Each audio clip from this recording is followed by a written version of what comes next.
So the question for this week, it's kind of the inverse of last time's question. It's what about yourself are you the most confident in?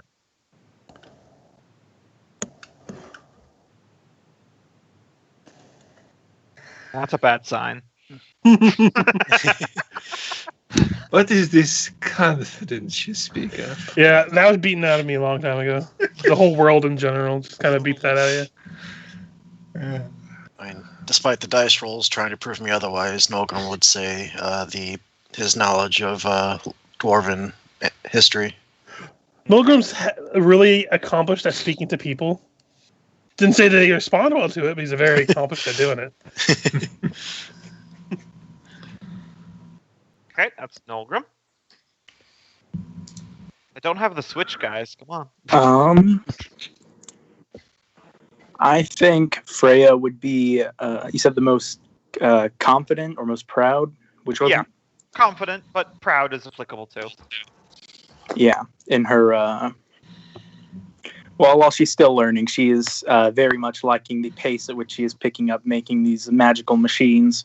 So I would say, while she was least confident in the fact that she couldn't create a full construct, she's very confident in her ability to create these smaller one-off machines. Cool. Like it. Thrum is confident in his ability to survive in the wild.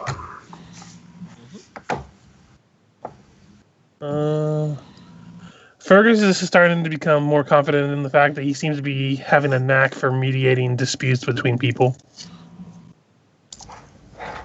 And now, if only he could do that with his family. Which is really mainly just him versus the rest of them when it comes to most stuff.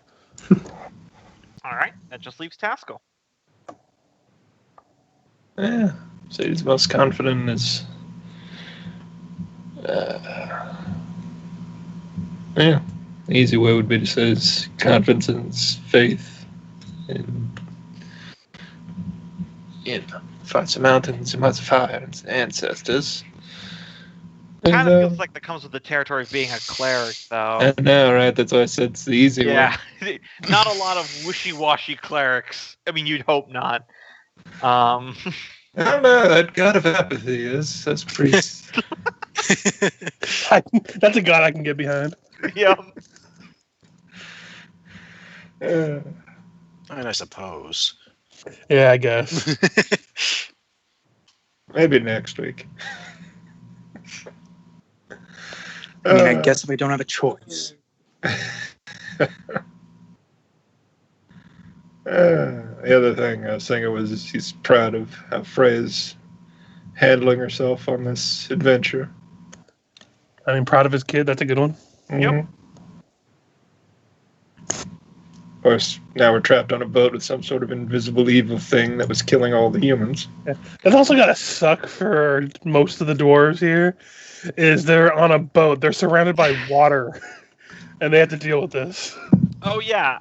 Since we kind of ended in rush last time, I did mention it. As you guys get out towards the center of this salt lake, the water heats up, and it's a boiling salt lake. Oh, shit. Go back. Mistakes were made. It got better. On the plus side, it should make some excellent spaghetti. I mean, silver linings. All right. I imagine he hasn't had some good pasta since he lived in Corsiconia, so he could use some. Mm-hmm. Pretty salted. All right. So where we last left off, you guys are on your folding boat, and you just went out into this large salt lake here. There is no city of this salt lake.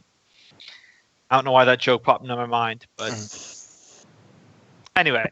It's not so great either. So We are on the overworld screen, by the way. I don't know if that's where you want to have us. Yeah, thank you for reminding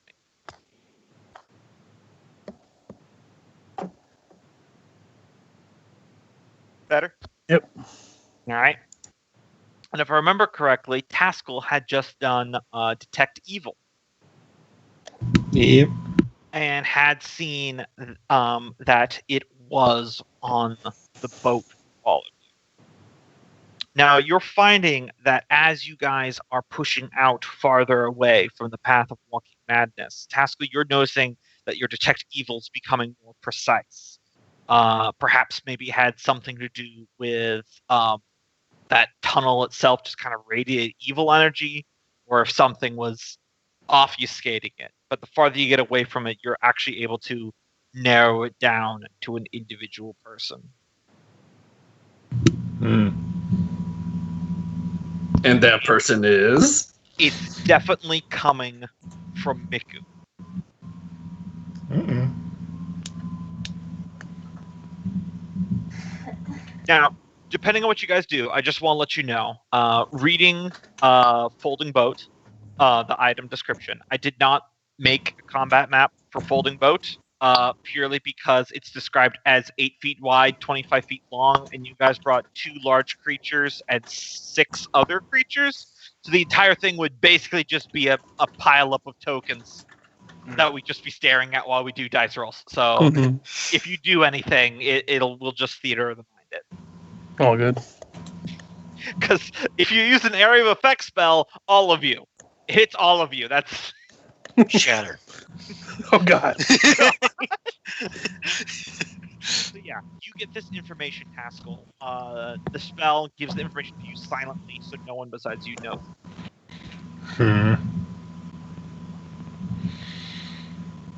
Yeah, that's not good. Do you say that out loud? Definitely mumbles to himself. Don't worry, nothing can get us now that we're in the middle of this water. Wouldn't be too sure of that. No, you say that, but porcas in the lake could be bigger than the worms in the earth. Fergus, when you say nothing can get us, what now that we're safe out here in the middle of the water, a very tired Ivy goes, "Oh hey, look, it's boiling." Yeah, that's new. I wonder where that comes from. Can I roll some kind of knowledge to know why it's boiling? Sure, that'd be in nature.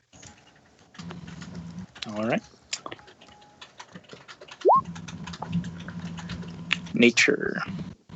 Normal roll. Oh yeah, just nice straight. Yeah. Nolgrim, you kind of get a hint of this, but Freya, you know this for certainty. When you guys saw the brief image of the Earth wound before the cave-in happened, you saw a vast area of what looks like geysers, steam vents, and tectonic activity. So this is, geographically speaking, still pretty close to that. So it could be being warmed by thermal vents underneath the water.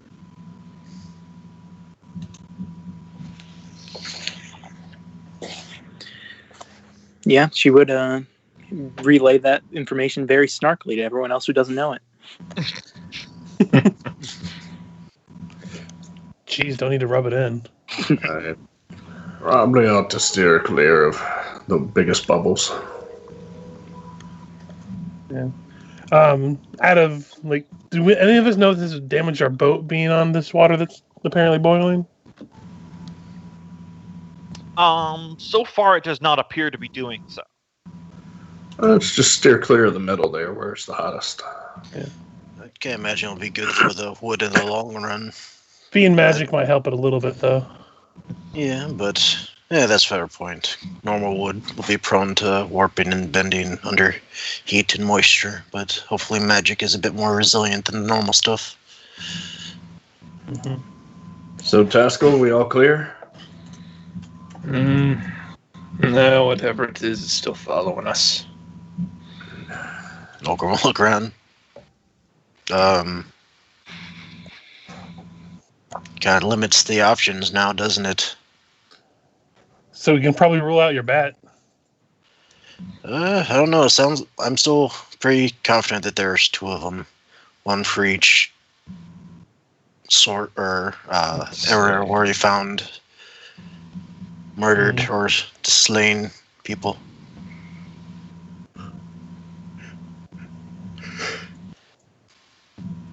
Well, should we head over toward that other... Can we see that, I guess? Yeah, you're about in the middle now, so with some lights and stuff, you could probably see it. Because with rowing in this boat, it takes you a little under an hour to cross it because water travels faster. So That's why the heat of the boiling water on your boat isn't a big deal. Because I mean, you guys have put like a wooden spoon in a boiling pot of pasta. It doesn't instantly explode. So, Taskill, do you have any idea what sort of entities might be? I mean, it feels like it'd be more of the religious or undead sect that are prone to possession and homicide. Any idea what this thing may be? Not a clue. Yeah. Is there anything? give a religion roll if you'd like. Gotta be some kind of flying invisible. Oh, any number of things. I don't know if it'd be flying. I haven't entirely convinced if it's invisible. I think it's swimming under the boat. Is anyone feeling any murderous thoughts? I think it's I incorporeal. mean, I'm not having any more than the normal, so that's good. Wait, what? Don't worry about it. Terrible jokes. It was a bad joke at a bad time for it. Too soon. I mean, right now I think the only ones we can't thoroughly test through normal interactions is the scorpions. They hadn't done anything? They did my bat. Really worried about that bat, son. Leave it to you for the moment. Just try and get across. Nothing good will happen if we fight on the boat. Also, isn't our wagon still on the other end of the... Yeah, there's no way you could fit that onto this thing. Oops. Yeah, so if we're going to the other end, we can explore, but we'd have to come back for our wagon or just abandon it if we decide to do so. Well, I'm just intrigued because that map we've got doesn't have a backside tunnel. I mean, I suppose we can check it out. There's not really... Apparently, if it's following us, it's going to be around no matter where we go anyway. Although, is this towards the end of the day, or is this like when we were first getting started for the day? I can't remember. This was when you were first getting started for the day. It took you the better part of a day to load the supplies onto the boat. Okay.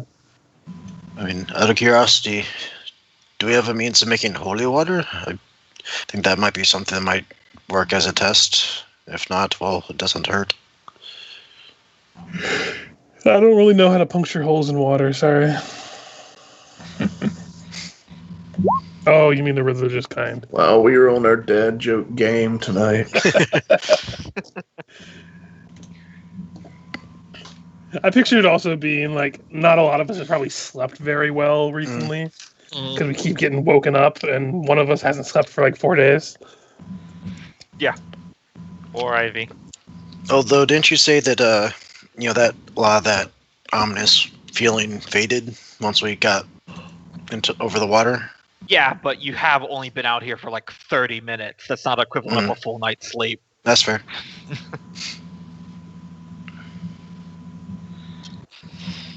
Well, I'm all for if we want to go to the other end and essentially beach our boat so we can explore down this tunnel a little bit. Sure. I mean, it can't be worse. It can't be worse than being here, I guess. And we could always leave the scorpions on the boat and put some distance between us and them and do that test again, and with any luck, gives us a bit more information. And we'll have to find some kind of well, I guess I wouldn't really need handholds. I have, what are they called? In my inventory, pittons. So if we need to tie up the boat, we can rig something up.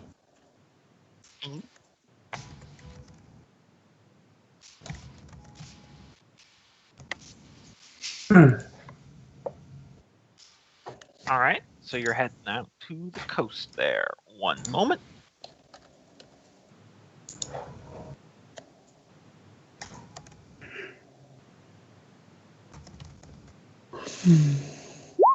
And I had to look it up the other day. Pittons actually almost always have a hole for a rope on the ends of them. Doesn't take you too long before you reach that tunnel there.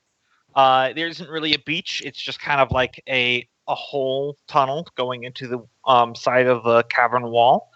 But its outer lining is covered in like these very much impressive natural salt formations, crystalline structures forming the walls of the tunnel. Like, some of these crystal formations are taller than you guys. So, and it looks like it's just solid salt all the way in. Do we want to unload the boat and shrink it back down and leave the scorpions at the edge here, or do we want to just leave the boat as is?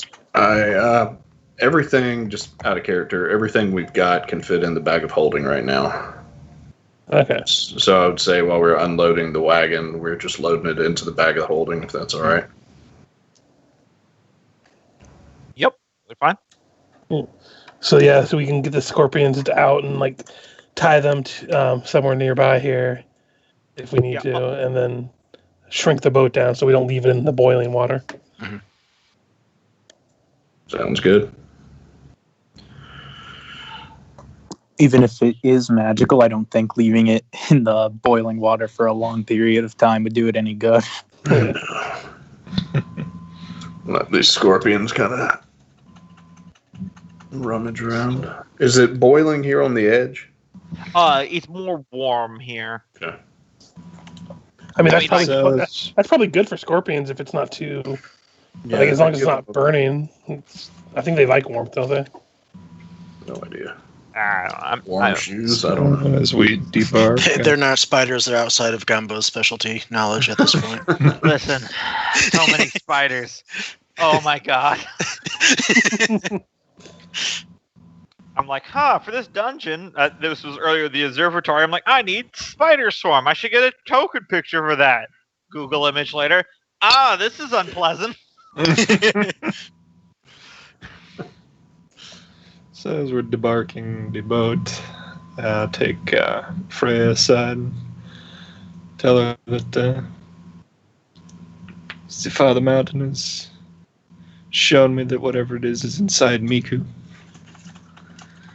So we should get ready for that. And then as we're finishing up and everyone's on the shore,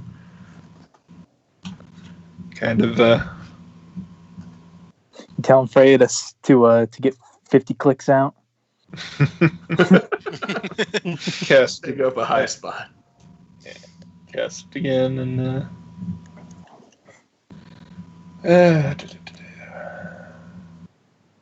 just to confirm. Yep. It's still emanating from Miku. Could you give me a intelligence saving throw?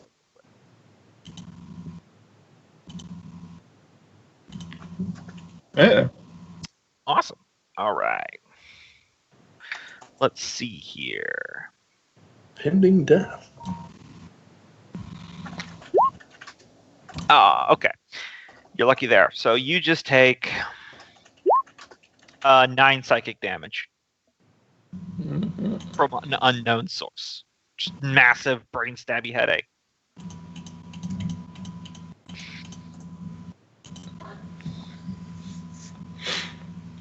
All right there, Taskill. You look like you ate the ice cream. Don't know. But whatever it is, Miku lad, would you mind stepping over there?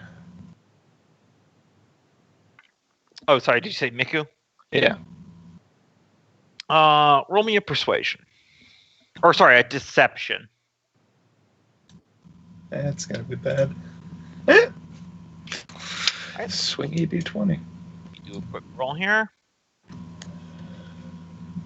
Yeah, Miku steps over to where you're gesturing. I'm going to detect magic, Miku. Yeah, if you just cast it as an action rather than a spell, you don't take 10 minutes. So that's good. Let's see. You do not detect magic. Okay.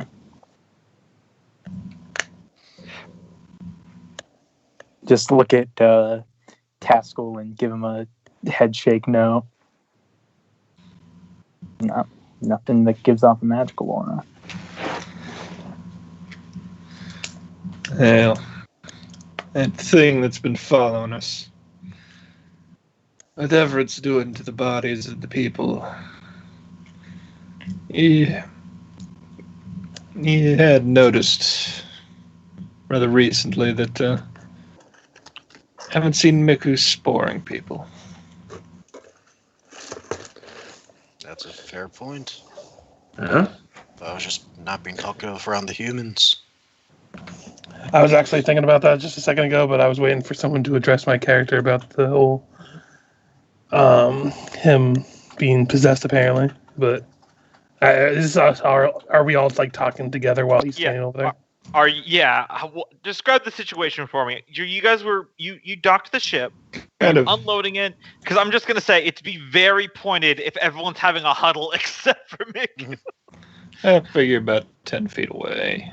Because this is the open accusation phase. Yeah. I'm not going to make that joke. Miku sus. God damn it.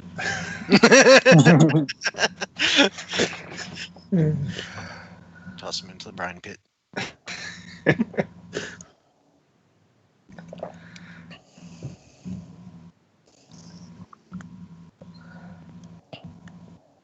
But we're all basically having a group huddle without Miku, though?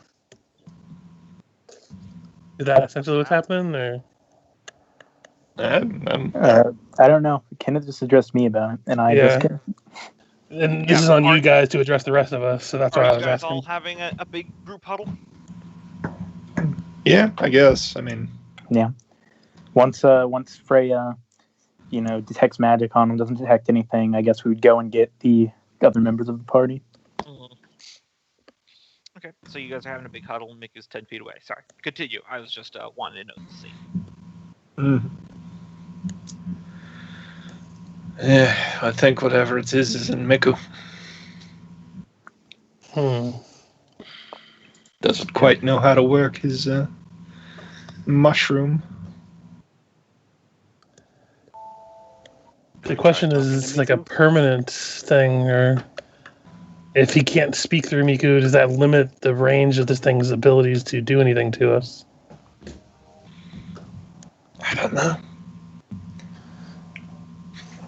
Could be that he's alive, but whatever it was doing to the other people, they looked fine until they weren't. Who knows how long it takes it to do that. So it could be like a parasite that's keeping him alive while it kills him.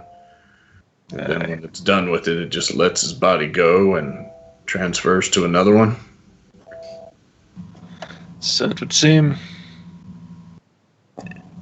Is there any way to be positive that if we kill Miku's body, that it doesn't get into one of us?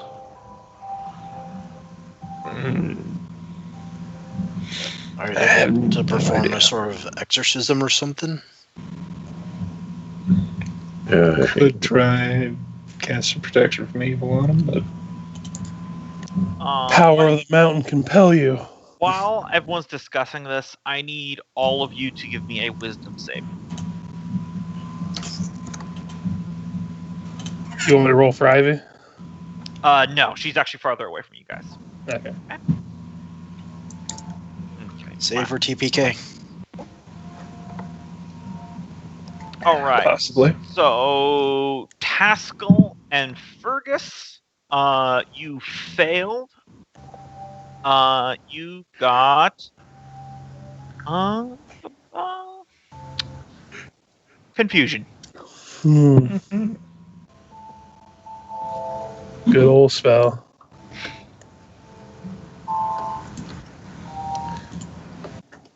And I will now move you guys over to a combat map.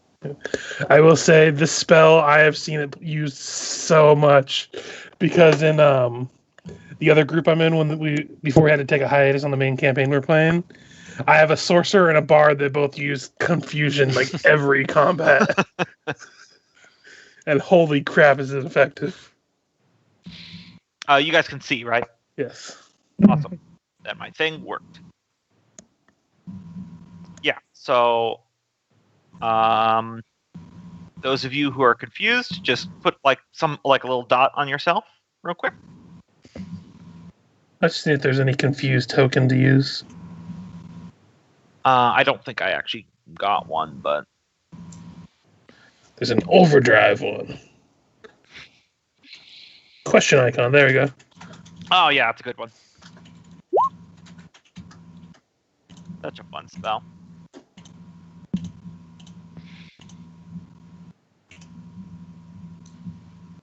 All right.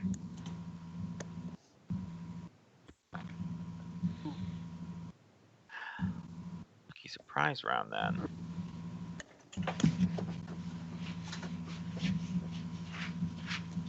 And don't forget, Ivy's got like 4 levels of exhaustion.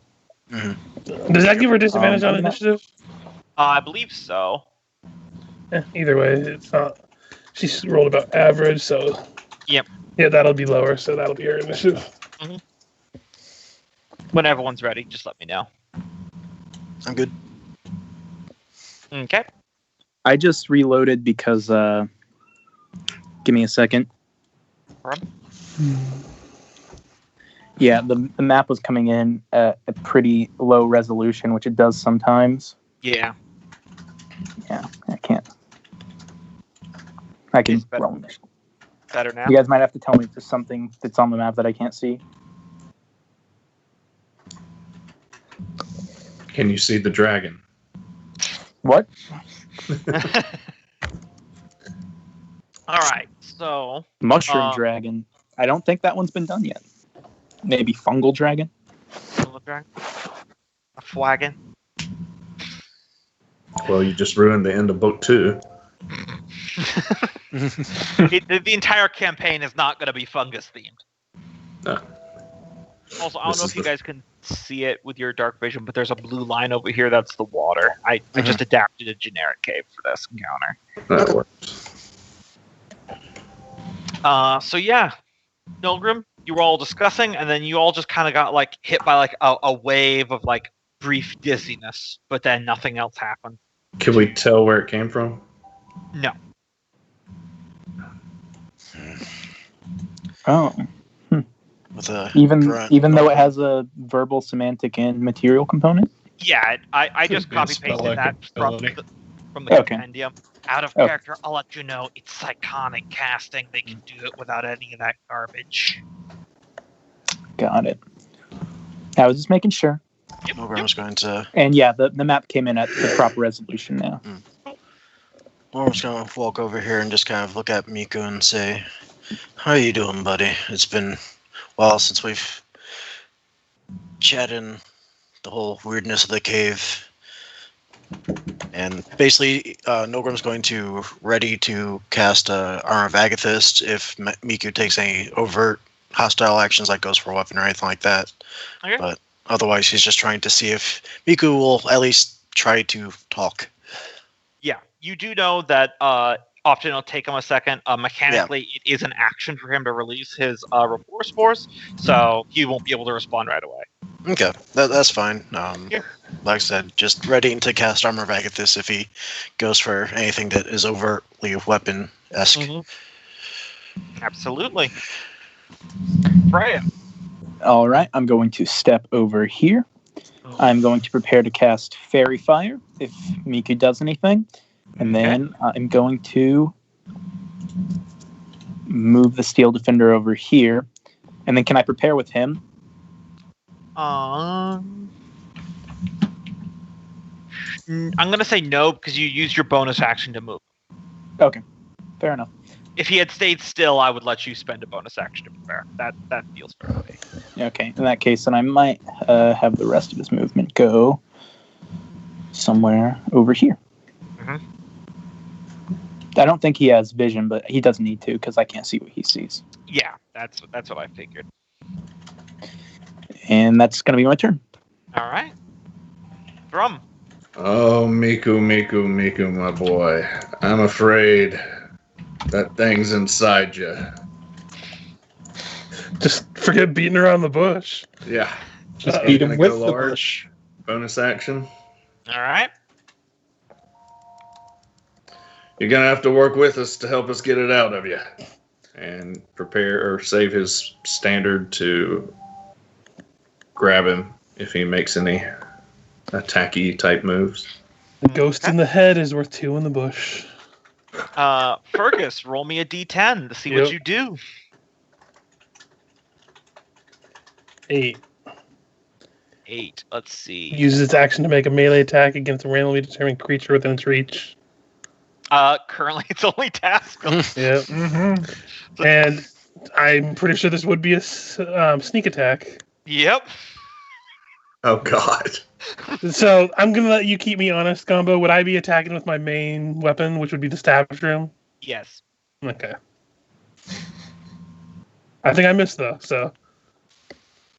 Would you have advantage for... I am confused, so I would argue that I probably wouldn't. Yep, I would agree. But you definitely very visibly took a swipe at Taskill that went wide. Yep. So Probably muttering incoherently at this point. I really hope you two kill each other. Hey, you can only bring back one of us with that special crystal thing you we guys have. definitely saw Fergus suddenly draw a knife and try to kill Taskill, who's been doing all the detect evils. Taskill, roll me a d10. 2. Doesn't move or take actions this turn. Doesn't move or yeah. So you're just completely just ramrod straight. Hey, Taskill, watch your back there. Fergus, what the hell, boy? Just Okay. don't go wandering off into the boiling lake. Let's see. Oh yeah, sorry. Each of you now that your turns are over, give me a wisdom saving throw. I'm just babbling. 2 fish in the stream. 2 fish in the stream. No. Really, I imagine it more like that the little kid Fails. from the Wild Thorns. We're still failing. Yep, you're still failing. Goddamn. And Taskill's the wisdom-based one of the group. Mm-hmm. All right. It makes sense. Very tired Ivy. Oh. It's probably not knowing what's going on. Probably go to try to disarm me. Yeah. I don't know. Probably be very hard for her to do because it's an athletics versus me. I would say an opposed athletics, not to disarm you, but just to try to stop you. That's Yep. probably not going to cut it. Yeah, it's probably not going to cut it. Unless I get a natural 1. No. No, it still doesn't Wow. cut it though. That was close. This is a pathetic display of athleticism. 1 and a 2. Hey, I'm She's agile. she's I'm not- grabbing him at the elbow, and her entire technique is just to lock her fingers and try to be dead weight, but it's just not working because she just doesn't have any oomph left in her. Yeah. Miku slowly raises a hand and points at the whole commotion. Thrum, give me an intelligence save.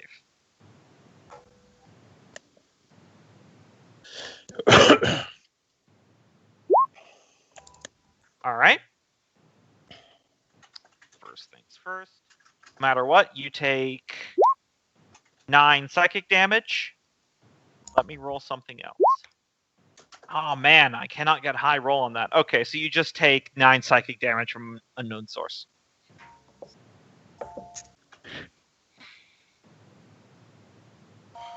Damn, why am I only rolling a 7 on that 3d6? That's a bummer.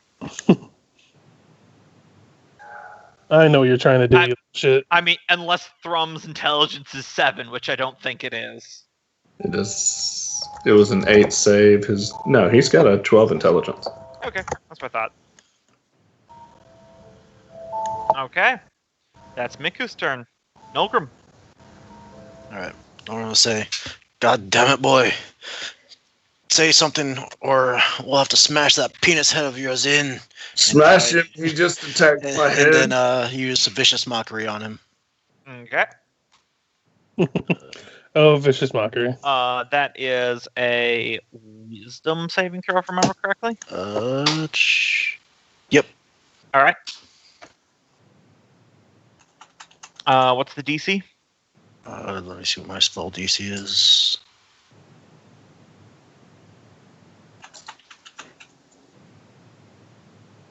Should say. Where would that say? Though it's automatically on the character sheet. Yeah, it should be. Wait, what? Your spell DC. If you go to spells, it should say right on there. If you look at the top. Oh, there it is. Okay, 15. Okay, yep. It's a fail. All right, so that's 5th level. Yeah, we're at 5th level now, right? Yep. All right.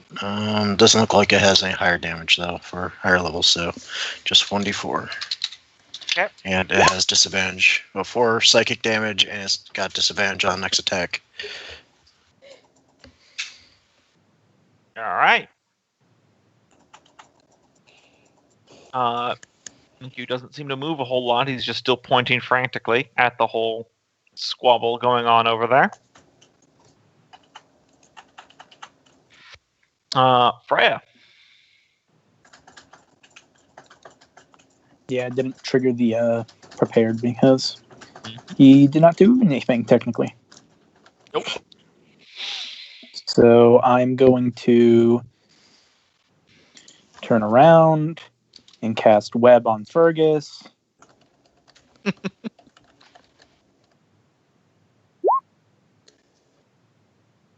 So I have to make a dexterity save, right? Yep.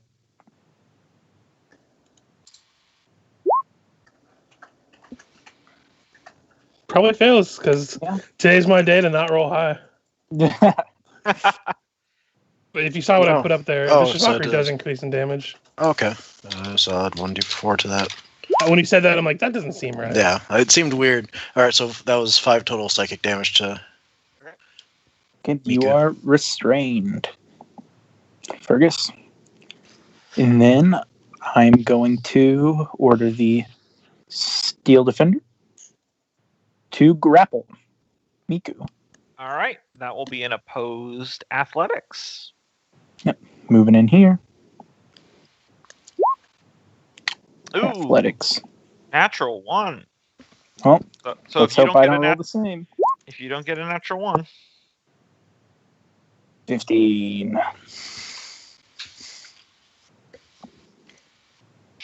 Awesome. Yeah, your Steel Defender bites and grapples Miku's leg. Is there a... Do I need to put a grapple thing on? Yeah, right, we should have a grapple icon. Yeah, right there. Yep.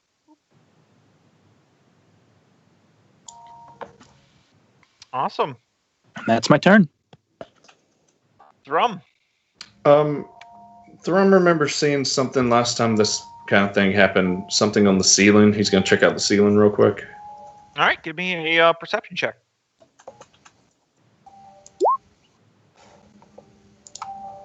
Oh. There is absolutely nothing on the salt-crusted ceiling. All right. Sorry, Miku. Time for a German suplex. He's gonna bonk him on the head with 2 hands. Okay. Is there such a thing as Non-lethal? non-lethal? Yeah, it's kind of like a weird optional thing where you set them to 0 hit points instead of trying to kill them instantly. Yeah, the way I read it is basically you just do their attacks as normal, but attack that would kill it at the end, you just say that you're trying to knock them out. Okay. And all I require as a GM is just a reasonable explanation how you don't instantly kill them. Like, if you say, I throw my spear at them non-lethally, I will have some issue, but you're literally just bonking them on the head. I was going to say the butt of the spear. Yeah, I guess. It'd be more awkward to explain how I'm shooting somebody with an arrow, like non-lethally. Mm-hmm. Non-lethally shoot him with a cannonball. I use fireball, non-lethal. I got it. Or Richard literally shoot them in the knee. I was going to suggest the boxing glove arrow. That's golden, and I don't care who knows it. But the 9 will miss.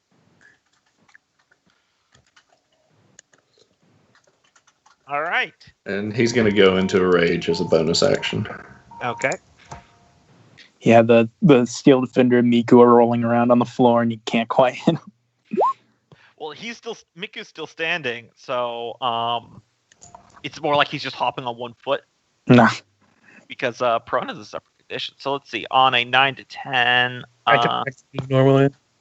yeah, and you are tied up. Yeah, I'm in this web. Like, where the fuck did all this web come from? What the hell is happening? I don't know what's going on, so I was confused. So I'm gonna try to cut my way free from the web. Yeah. I don't know what with the web, if you actually can cut yourself free or. I believe there is a way to get out of it if you look at the spell up above. Also, I'm fairly certain it's a 20-foot. Oh, I guess if he just did the corner of it, only Fergus would be caught in the cube. You can do it at kind of an angle on the ceiling to just hit me.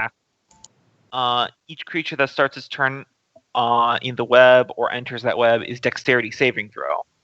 Yeah, but once you're restrained, you have to use your action to make a strength check. Strength check. Ooh, at I'm the stuck spell in save, here. DC. Yep, so it's a strength check. It's a strength check. And you're still stuck. Yep. And now give me a wisdom saving throw. You're still confused. Yeah. It's to see if you can break out of the confusion. I would hope that would pass this. It does. So now I'm just flailing around like, get these webs off me, guys. This is fucking weird. All right. Taskill, give me that D10. Well, it was this or regicide. Ooh, 7. Doesn't you still are just doing nothing. Riveting. Ivy. Does he get a will save? Or Oh wisdom yeah, save? you can give a will save, but I figured he could roll that while Ritual's deciding. Oh, and Taskill snaps out of it. Hey, something. What are all Fogged you- brains? Get over here and do that spell you said you'd do. Yeah, I guess Ivy's just gonna hang here and overwatch the whole situation. Yep. Probably still trying to hold Fergus down, even though he's covered in webs at this point. Not really realizing that he's covered in webs. Sleep deprivation, man. You know. Oh yeah. It's Miku again. Let's see here.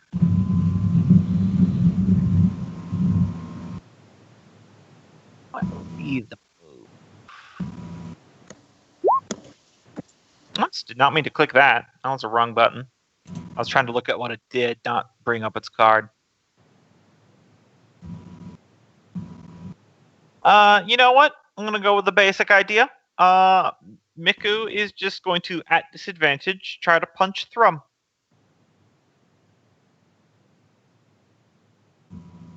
$17? I think that hits. Let me see. Yep. All right, so 6 bludgeoning damage and 4 poison damage. Okay.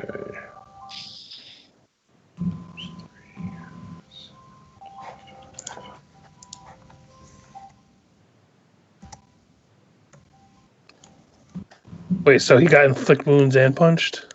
No, I accidentally clicked inflict wounds when I was trying to see what the spell did. I didn't need to put that in, so ignore it. Gotcha. There is no magic in these halls. So that's his turn. Nolgrim. Nolgrim's. Is there an advanced version of grapple? Like, could it heal pin Miku? You can shove him, and shoving him would give him the prone condition, and when you're grappled, your movement speed becomes 0, and then when you're prone, you need to spend movement to stand up, so then he'll be prone, and all attacks against him will have advantage, and all of his attacks will have disadvantage. All right, Nolgrim will give that a shot. Because you need a feat to restrain them, I gotcha. really. All right, Yeah, so just now- athletics. Hold on, let me double check. 5e shove. I believe it's another as Povo's legs. I just want to make sure. Ba, ba, ba, ba, ba, ba.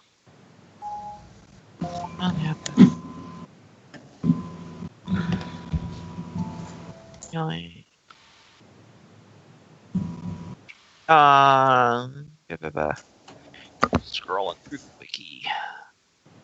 Just giving up both the slacks. I'm pretty sure that's what it is. Okay. No, that's not going to cut it. I guess in this case it goes to the defender. So yeah. He's not shoved. Man, this is the night for some bad rolls.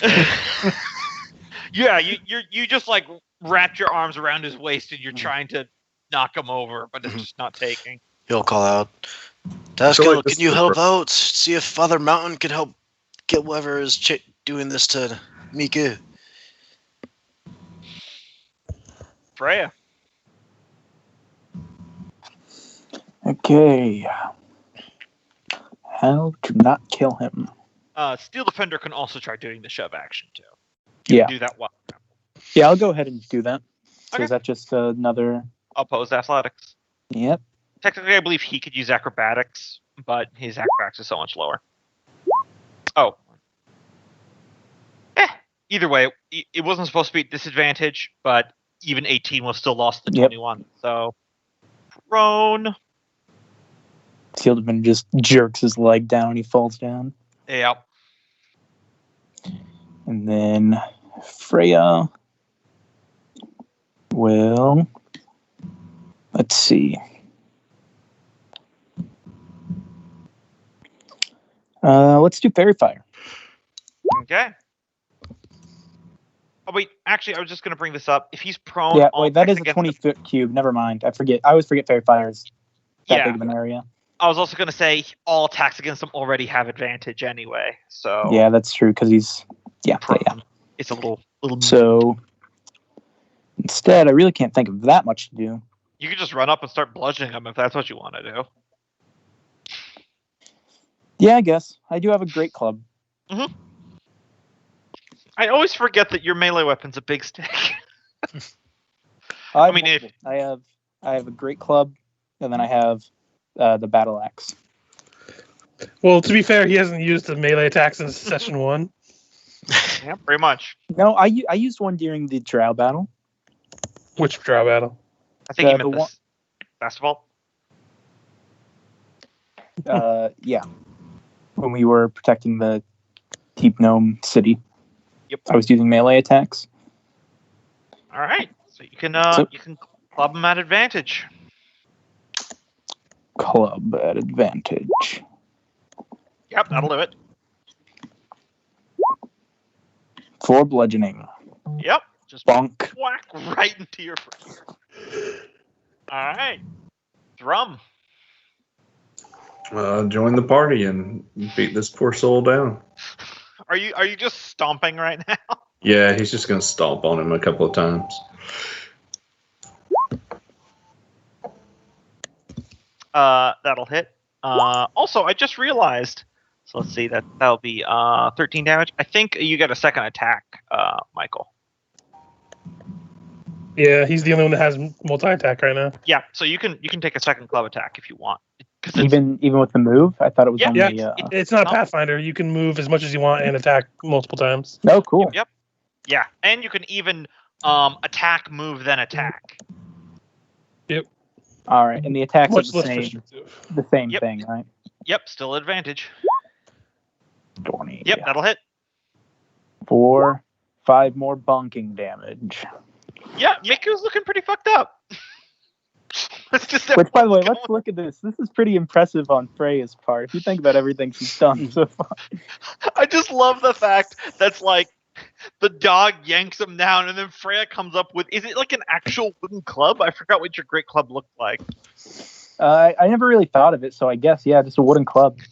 Big Just stick. like a cartoonish caveman club, and giant rock person stomping on him. You're just like, smashing the club into. But Just you know, pass out already. if Miku survives, he's officially a part of your gang. Or hazing him. Fergus. Well, I'm not confused, so I'm just going to keep trying to force my way out of the webs. I'm just flailing feet like, I hate this. I hate this whole place. As I just kind of hang there limply. All right, Taskill. Mm-hmm. And now I'm finally in control of my actions. I guess I should exactly 25. Move up and try protection from evil on Miku. See if it does anything. There's no saving throw that automatically expels possession, if I remember correctly. Yeah. They get a new saving throw if they're possessed, it looks like. Yeah, in this particular special case, it would just be an automatic. So, for reasons I can explain out of character later. Yeah, there might have been like an attack roll or something to touch him, except for the fact that he is currently grappled and held down and being beaten the shit out of. So I'm just gonna give this one to you. Your daughter is currently hitting him with a club. Yeah, I feel like logic would dictate that you got this. So yeah, you intonate a prayer to Father Mountain, holding your holy symbol over it. And kind of a pale silvery light emanates from it and settles into Miku, the entire body begins to thrash about violently as you see like a little borehole in the side of his mushroom head opens up. As you see tiny little claws and crawling out of that hole very violently is this little nightmare. It is a human brain with a tail and little animal feet, and there's like a wisping serpent-like tongue that comes from this the center of it. Bloody hell, kill it with fire. I had a feeling it was going to be something like this. So, yeah. Aliens. And Miku goes completely limp. So, That's fun. Add to the turn order. Technically, I used its initiative for Miku, so I'll just replace them. Come on, I said delete the token. There we go. God. All right, Ivy, still pretty out of it. Yeah, I think she'll just probably pass for a while because I don't think she even notices what's going on over there right now. All right. It's the walking madness. Okay, let's see. Okey-dokles. It casts invisibility on itself. So it becomes visible. And then it is going to try to run away. So if I remember correctly, because the invisibility is the actual condition, because you guys saw it disappear, it doesn't just instantly get to escape.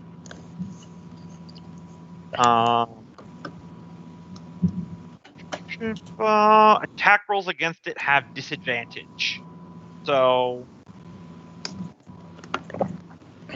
while I calculate its movement, everyone who was in reach, that probably not the steel defender, just because he was grappled, but everyone else can try to do an attack of opportunity at disadvantage. Can my attack of opportunity be trying to grab it? I'm going to say this is kind of taking you by surprise, so no. Because, I mean, like, be honest, were you expecting a brain with feet to crawl out of the mushroom man's head? No. I actually was, but I'm not there. Yeah, out of character, though. So, no grapple. I don't think you can AOO a Eldritch Blast, can you? I can with Warcaster. Oh, okay, there you go. So that will hit 10 damage. Actually, I think that I get, because Eldritch Blast I think comes with 2 attacks now. Yeah, but it's not as an AOO though. Okay. And they do have to make a concentration to maintain invisibility, though. Yeah, well, we're gonna see if Thrum hit as well, so we're just gonna see if it kills it and makes this all move. Does Thrum get advantage on all attacks or just grapples right now in rage? Just grapples. Just grapples. You were Okay. actually supposed to take this attack at disadvantage, so roll it Yeah. again. Unless you, I think it's level 2 of Barbarian, where you get Still reckless hits. attack. But So, do it. What's its damage? Yeah, I'll move it back 14. here. Because Nolgrim, you Eldritch Blast it with your Kinetic Dwarven Fist, which blows off its feet, and then Thrum steps on it. Ew, Make sure you no got more brain on your draws. toes. Just.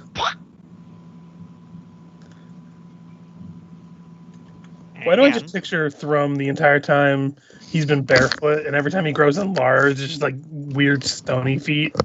So now he just has brain in between his toes. Probably. Using Cure Light Wounds on Mick. Probably eat that. Nothing showed up. It just says your name. Yeah, just hit it again. Yeah, it's hit the end of the script or whatever that makes it do that. Yeah. Oh, it did it again. Oh, I think this was a problem we had before, but I couldn't figure out how to fix it. It's just a 1d8 plus your caster stat, Yep. So it should be like a d8 plus 3 or 4. I'm not sure which one your intelligence is. probably I'm pretty sure I'm at a 4 at this point, but I'll check. Yeah. No, I didn't roll it. Double bracket And you've lost the spell. or slasher. or slasher. Yeah. Yep. After all that, you get the max roll. Heals Miku Yep. 12. He is still. I'll move you guys back to the other map. He is still completely limp, however. Is he alive? Hey.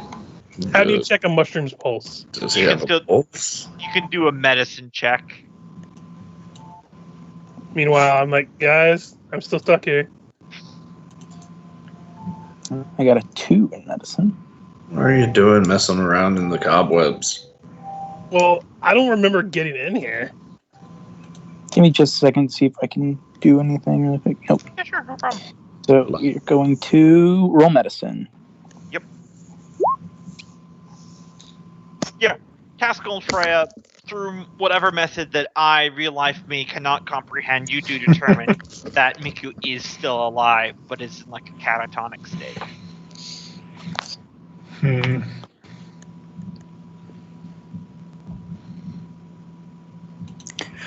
Well, he's a mushroom, right? Whatever it hurts, it's probably gonna grow back. I honestly don't know this. You have lesser restoration.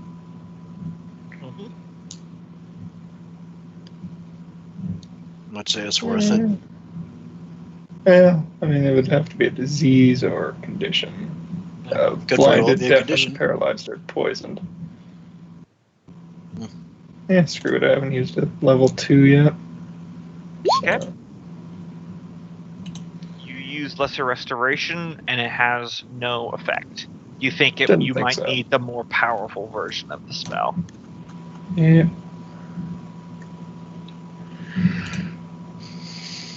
Bloody hell. Alright. So, is he alive or dead? The body lives, but the mind is asleep, it seems. Out of character, his intelligence score is 0.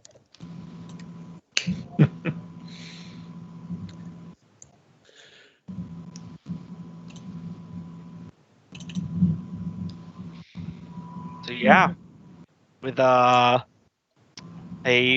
sentient brain, which I say that out loud, but aren't all brains sentient? Now I very don't know. much I've met some dead. people. Yeah, that's true. That's very true. Miku's isn't. What do you guys want to do? Well, can you check to make sure there aren't any more of those things around? Yeah, I guess I can use my first level for the day. And You sweep the area with another tech people, and you are all clear. Does that general feeling of uneasiness still kind of remain in this part of the No. cave? This feels more like a normal tunnel. It feels very dry because it's literally wall to ceiling salt. I think I want to sleep here in the salt. Hey, Ivy, are you able to sleep here, or you think you still can't? What? Sure. Yeah, whatever works. Like, I Yeah, imagine so she just kind of just starts rest sleeping here. and standing up. Mm-hmm. Out of character, I have been there. Same. Mm. Sleep deprivation does horrible things to the mind. Oh yeah. I remember getting back at like 8 o'clock at night after a shift, and I have like an internal hallway to my apartment complex, and I had to walk down with one hand touching the wall so I didn't lose my balance and fall over. For me, the worst part is when I had really bad sleep deprivation is when I was working for a Walmart in Nebraska, and I would work for like 12 to 16 hours because we only had like 2 people in the deli. Mm-hmm. And then I'd come home in the dead of night, like 2 a.m., and it would be blackness out. It would be -40. The roads would be complete ice, and I'm sleep deprived. Oh yeah. And I'm like, I just got to get home. I just got to get into the door, and I'll just pass out. I don't care where. Did you say -40? Yes. Yeah. It gets cold there. Oh yeah. No thanks. My level of sleep deprivation got to the point where if I was having a conversation with someone, I wouldn't remember what I said literally 2 seconds earlier in the conversation, and I would have to ask people what I was talking about. I took a day off after that happened. Let's just say unemployment's been pretty sweet so far. Most rested you've ever been. Yep, I finally watched Office Space again. That was much funnier when you're not having that job. Anywho, so you're all finishing out this day, resting in the salt cave. Yeah, So it would seem. see if we can get Miku to come to. All right.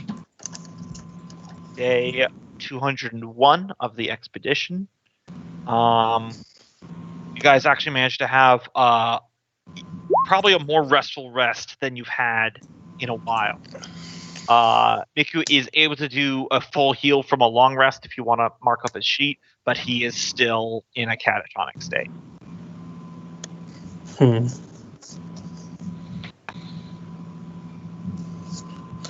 Is Ivy able to get a rest and not? Yeah, she was actually able to sleep. She's probably still asleep. Yeah. Well, when she comes to, maybe she could watch Miku as the rest of us explore down this cave a little bit and see where it leads. I'm not sure if we're going to be able to manage Miku unless we go back to our cart. And I imagine we don't want to go right back to those caves. How does Miku eat? Absorbing water? Yeah, absorbing moisture. Technically from anywhere on his body, but most commonly his feet.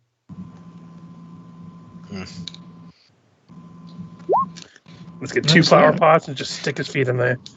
Yeah. The salty tunnel's probably not going to be good for him in the short term. But we'll come back to it.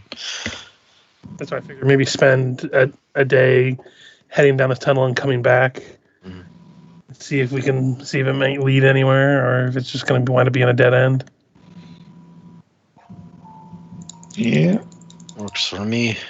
Looking through the spell list, we might be hauling him for a while, because 5th's only got lesser and greater's a 5th level spell. Mm-hmm.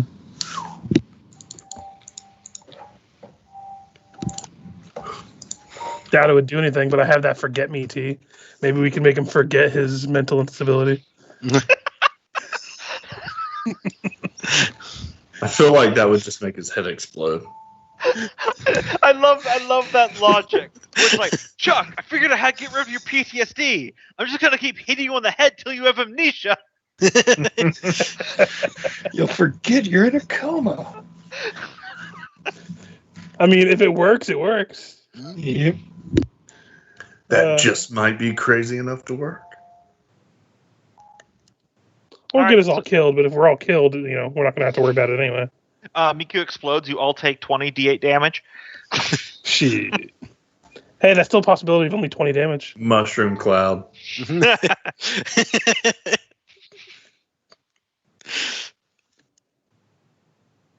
All right.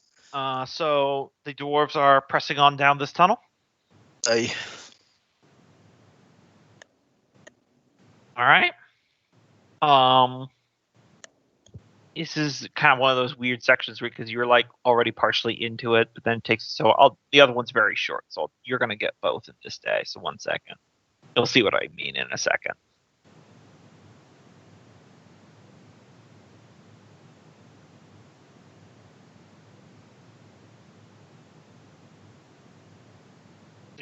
It's just kind of a little nub into that hex, so I just gave you both. Mm. You're walking down this cavern. It does widen out a little bit, not to be huge, but at least comfortably spaced. And there is so much salt here. And there's salt on the ceilings, the floors, the walls. even the air salt. Yeah, which reminds me, everyone give me a Constitution saving throw as you're moving here, because the air is so salty, it's like it's sucking the moisture out of you. I lived by the ocean. I'm fine. Okay. Not Tasman's night. Just need one from Freya then. It's DC 10, so you guys know.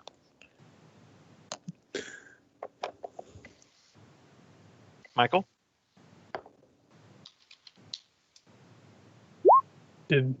Up there. Yeah, so Taskill, you take 1 level of exhaustion just because you're really, really thirsty.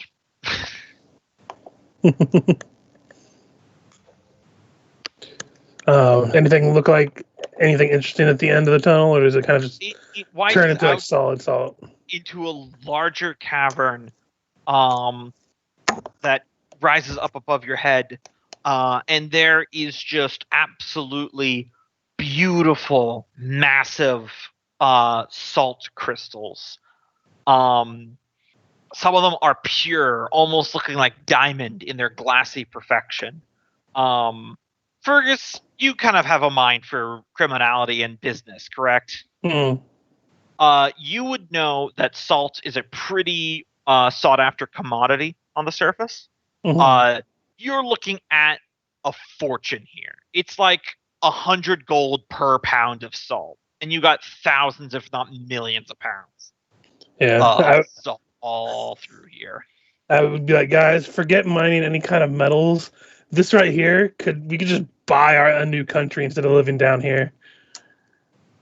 Well, maybe not a new country, but close to it. Salt mines. Just saying. You're right, Fergus. It'll be a great export. Mark it down on a map. We'll be able to send plenty here. Anyone for a pension with magic, so probably Nolgrim and Freya, give me a Arcana.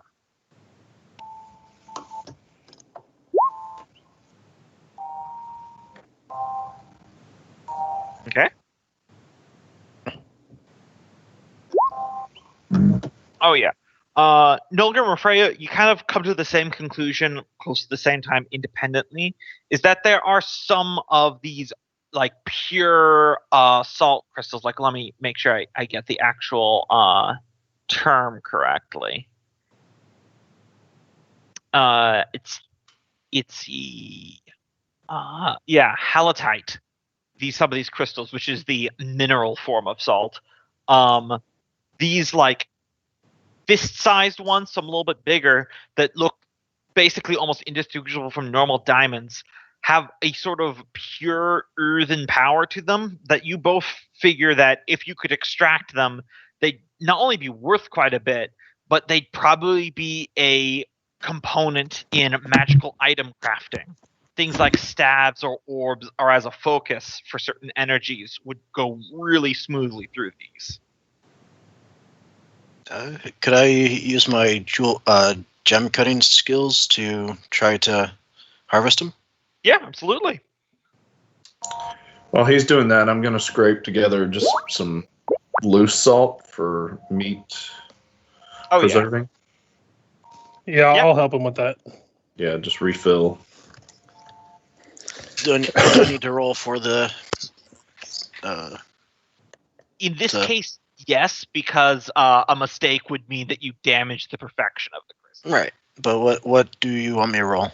I would say probably like a dexterity. Dexterity plus proficiency. Yeah, plus proficiency. Can you click on your you can click on your tools. You should be able to click on then your it tools. asks you for which skill to input with the proficiency. I have the skill, but I don't apparently have tools for it.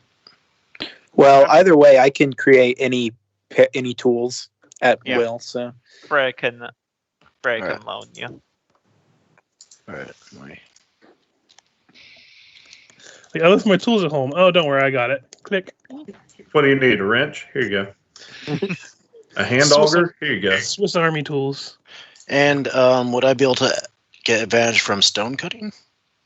It wouldn't give you advantage, but you could double your proficiency bonus. Yes. All right, I'll take that. Absolutely. Someone could help you for advantage. Only if they are proficient in gem cutting tools as well. Well, I mean, we have an artificer, so they are proficient with anything they can make, right? No, it gives you the tools, but you're not proficient with all. Okay. I didn't understand that part. I'm proficient with thieves, smiths, tinkers, and carpenters' tools. Gotcha. Yeah. Oh, well, I tried. 27's more than good enough for that, though. Yeah, natural 19. Yeah, so it takes a bit, but you're managing. You can get those. I would say you could probably get 3 of these perfect salt diamonds, and like that image that Richard linked. They're like fist-sized cubes that formed naturally.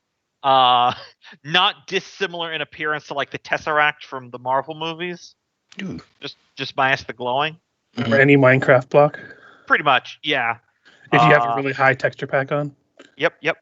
Because let me tell you, I've learned a lot of things playing this campaign, but brushing up on my geological knowledge has been fun.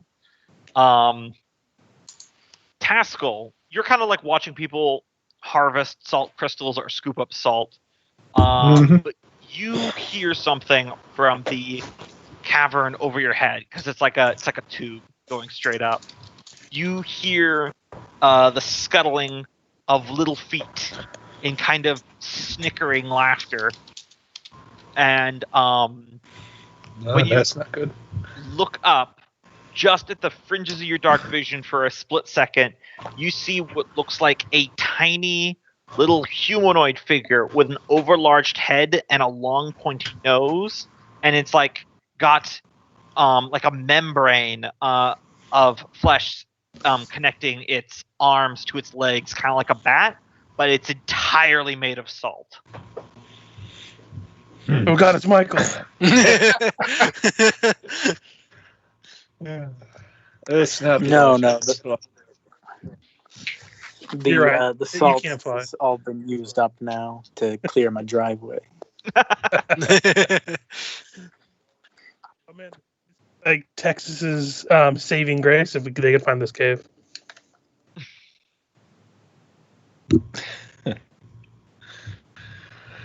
And you start noticing more motion as these little suckers are working their way towards you.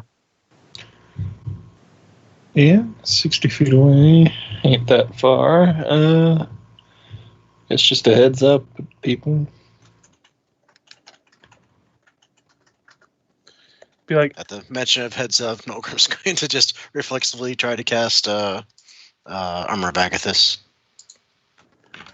I just look up and I'm like, please don't shatter the ceiling. The moment you begin casting a spell, a shrill cry goes up from above you. Little squeaky voices that kind of sound like the sound of crystals grating on each other, or like salt underneath boots. Ring up as these little winged figures hop down and start swooping towards you. So I won't move you towards the combat map. all everyone here is just Fergus grabbing it. He's like, can't one goddamn cave not have some creepy weird shit living in it? Was I able to get Armor of Agathis off or no? Yeah. Yeah, it was okay. Well, those are more than tiny. Well, they are considered small creatures. Oh, small creatures. Okay. Yeah. I thought you were like saying like actual It- tiny. No, they're small creatures, but it's just they have these wiry frame that makes them appear smaller. So I'd already rolled my long rest hit points, but I can take it back down. I think I was at 30. No, long rest automatically heals you up to full. So we time. already had our long rest. Yes, you did. Oh, okay. Yeah. Yeah. Long rest. You just immediately go back to full and you recover hit die for your use of short rests. Okay. Yeah. You don't have to worry about like recovering HP slowly in 5e. Yep. I just didn't realize we had rested. I thought. Yeah. Well, we said we camped for the night. That's a long rest. So.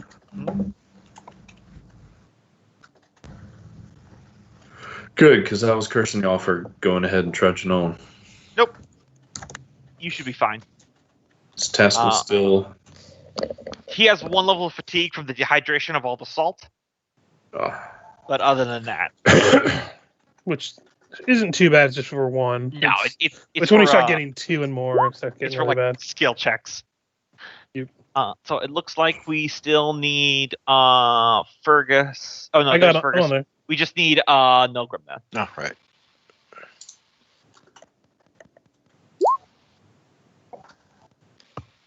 All right. First up is Fergus. Also, I forgot to give them the little dots, but they're about like let's say like 25 feet off the ground by this point. Mm-hmm. So go ahead, it's your turn. Let's see. I'm just gonna hide behind the 2 of them here and cast mage armor on myself. And I'm just gonna point at one of them and be like, "Thrum over there, kill it!" and give him advantage on his next attack. Okay. Hi, salty bastards. All right. Taskill. Right, well. There's a lot of them, so I suppose first off, hammer time.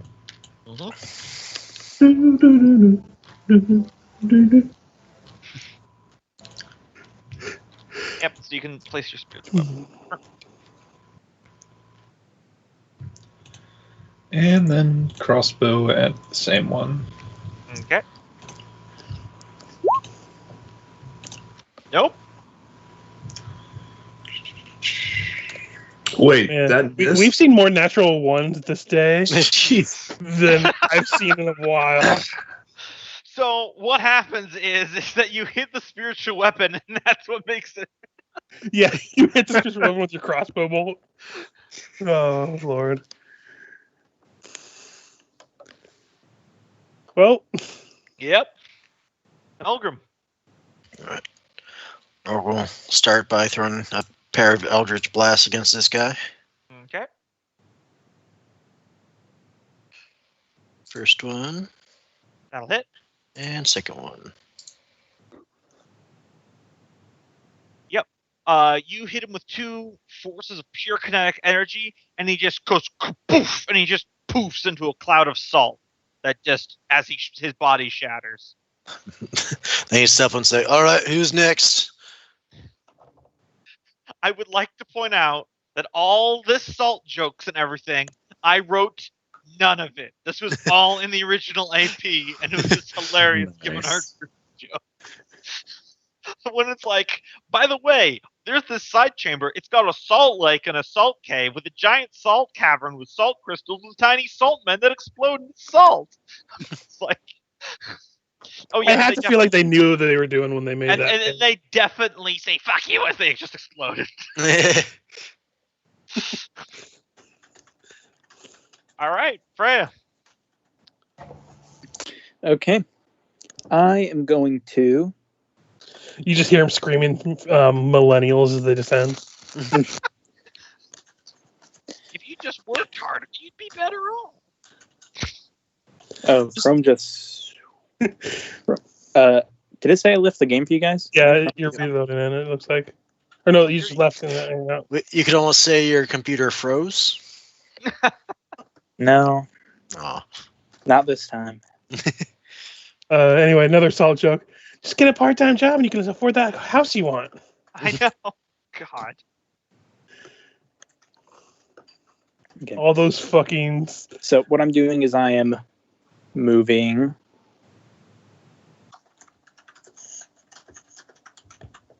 down here.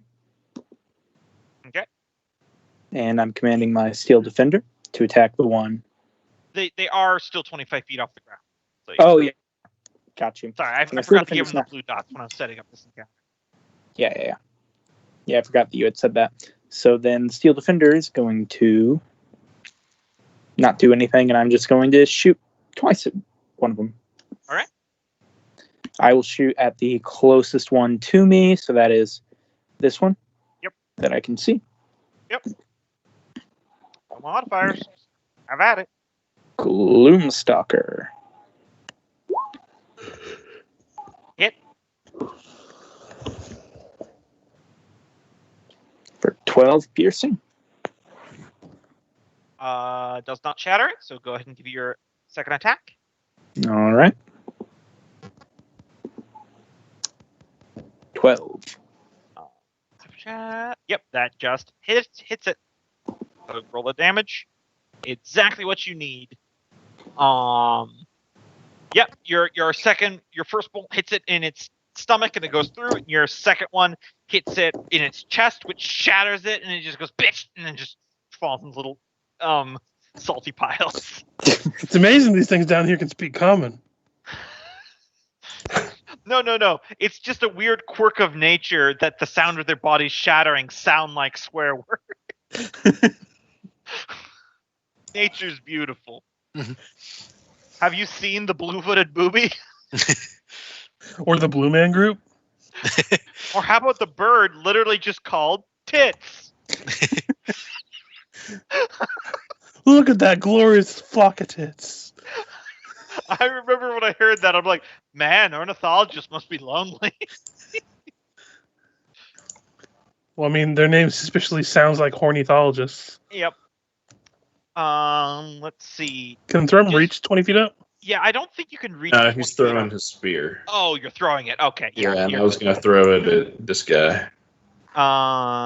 Okay. I don't think you should be at disadvantage, but I rolled at advantage. Fergus had given me. Oh, that's right. Advantage. Sorry. Yeah, you hit. So roll damage.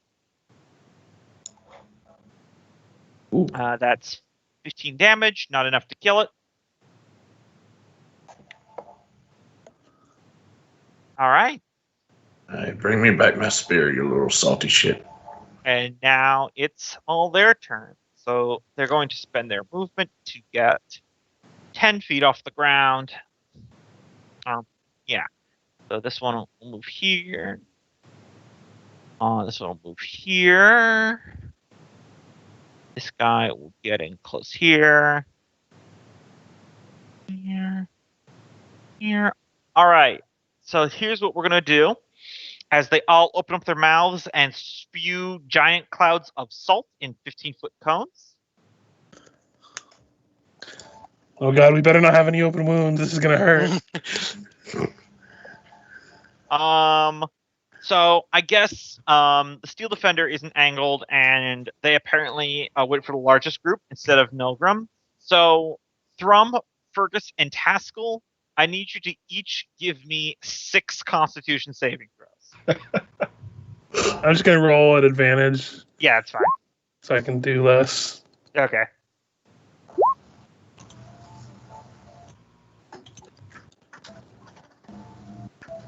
Okay. You failed one of those saving throws, Fergus. That's the 9. So you are now blinded as salt gets in your eyes. God damn it. Same with you, Taskill. Same with you, Thrum. You don't need to roll anymore. It's a DC 10. So these guys swoop down and they spew out salt, and now your eyes are stinging and watering. Oh, the complaints. Yep. I was going to say, even if we don't, I think getting sandblasted with the salt is going to open a few. Of course, they're methods. Or however you say that name. Yeah, they're methods, yeah. Fergus. I'm just going to try to swipe wildly at this one that I Yeah. saw breathe on me. They're in melee range, so that would be at disadvantage because you're blinded. And then does it take an action to get unblinded? Let me read the ability because hold on.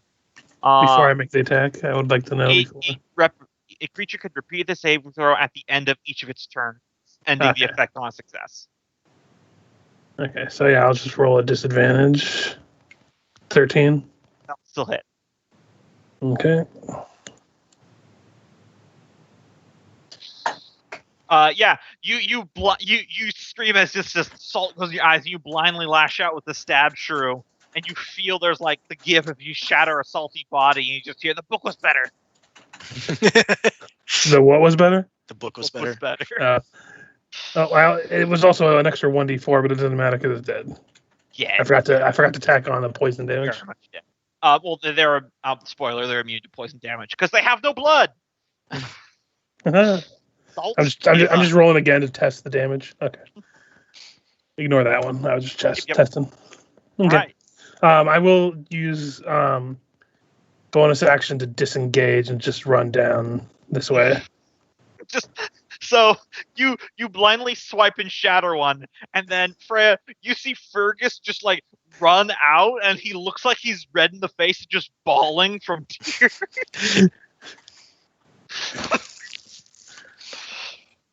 12 to try to save again. Yep, you're good. It's a DC 10. It's very easy.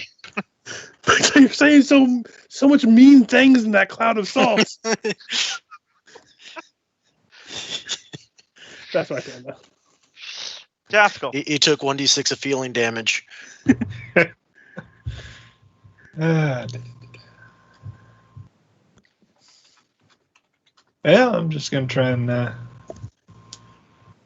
drop my crossbow and grab my shield and the axe. Can't really direct the hammer without seeing where they are. Yep. Although I can kind of tell it to come to me, I would think. Mhm. Which at least gets it closer to where they are. And I guess that's the turn, so save for unblindness. Yep. That's what we're doing there. Yay! Yep. You clear it out of your eyes. Oh my goodness, I totally forgot. Fergus killed one. So Fergus and sorry, this is retroactive. Taskill, give me a DC 10 Constitution saving throw as it explodes. Okay, yep, you're fine. The good news is, worst case scenario, it would have just blinded you again. Even in death, they assault you. Assault you. Yeah. Oh. One might say they're really peppering you with attacks. All right, Nolgrim. All right, he's gonna shift over here and pick off this guy with another round of Eldritch Blasts. Awesome. What you got? That'll hit. Does not kill. So hit someone. Yep. So you shatter it. Thrum, give me a Constitution saving throw.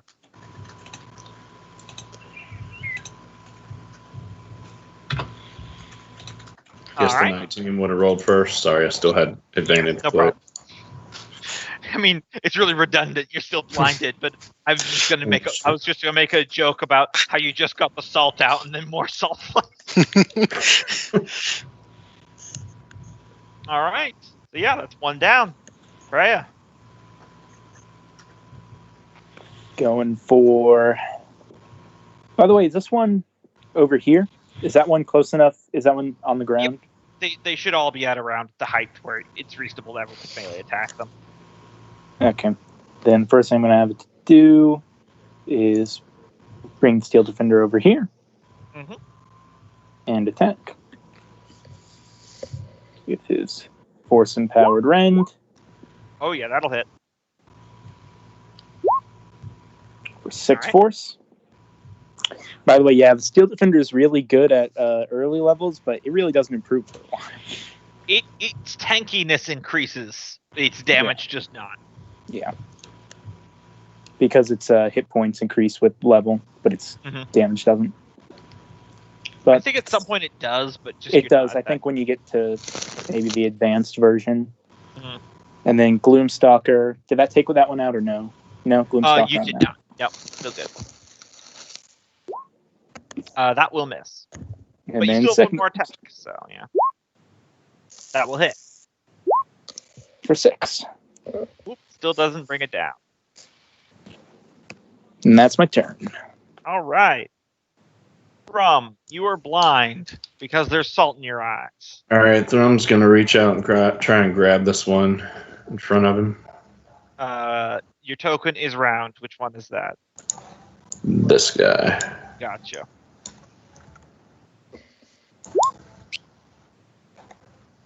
At disadvantage. Yep, let me roll its teeny tiny little acrobatics. Yep, that fails. All right, so he would take 13. All right. Does not kill him.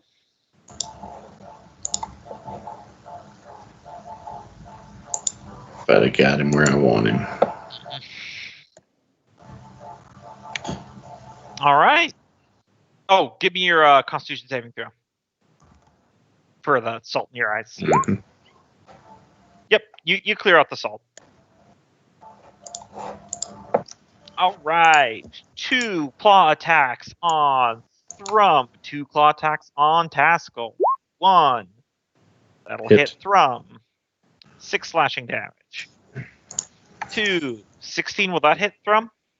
It matches. All right, that'll hit for another 6 slashing damage. Now here we go, Taskill. That'll miss. 15, pretty sure that still misses. Yeah, AC 19. All right, yeah. You fend them off with your shield. But they were scratching up Thrum, which, I mean, you're like looking at this thing that's like in your hand, like just tearing into the rocks of your wrist with its little claws, and like the pebbles are falling out, and you probably some absent part of your mind, Thrum, is like, man, I bet it would hurt like a son of a bitch if I wasn't made of rock right now.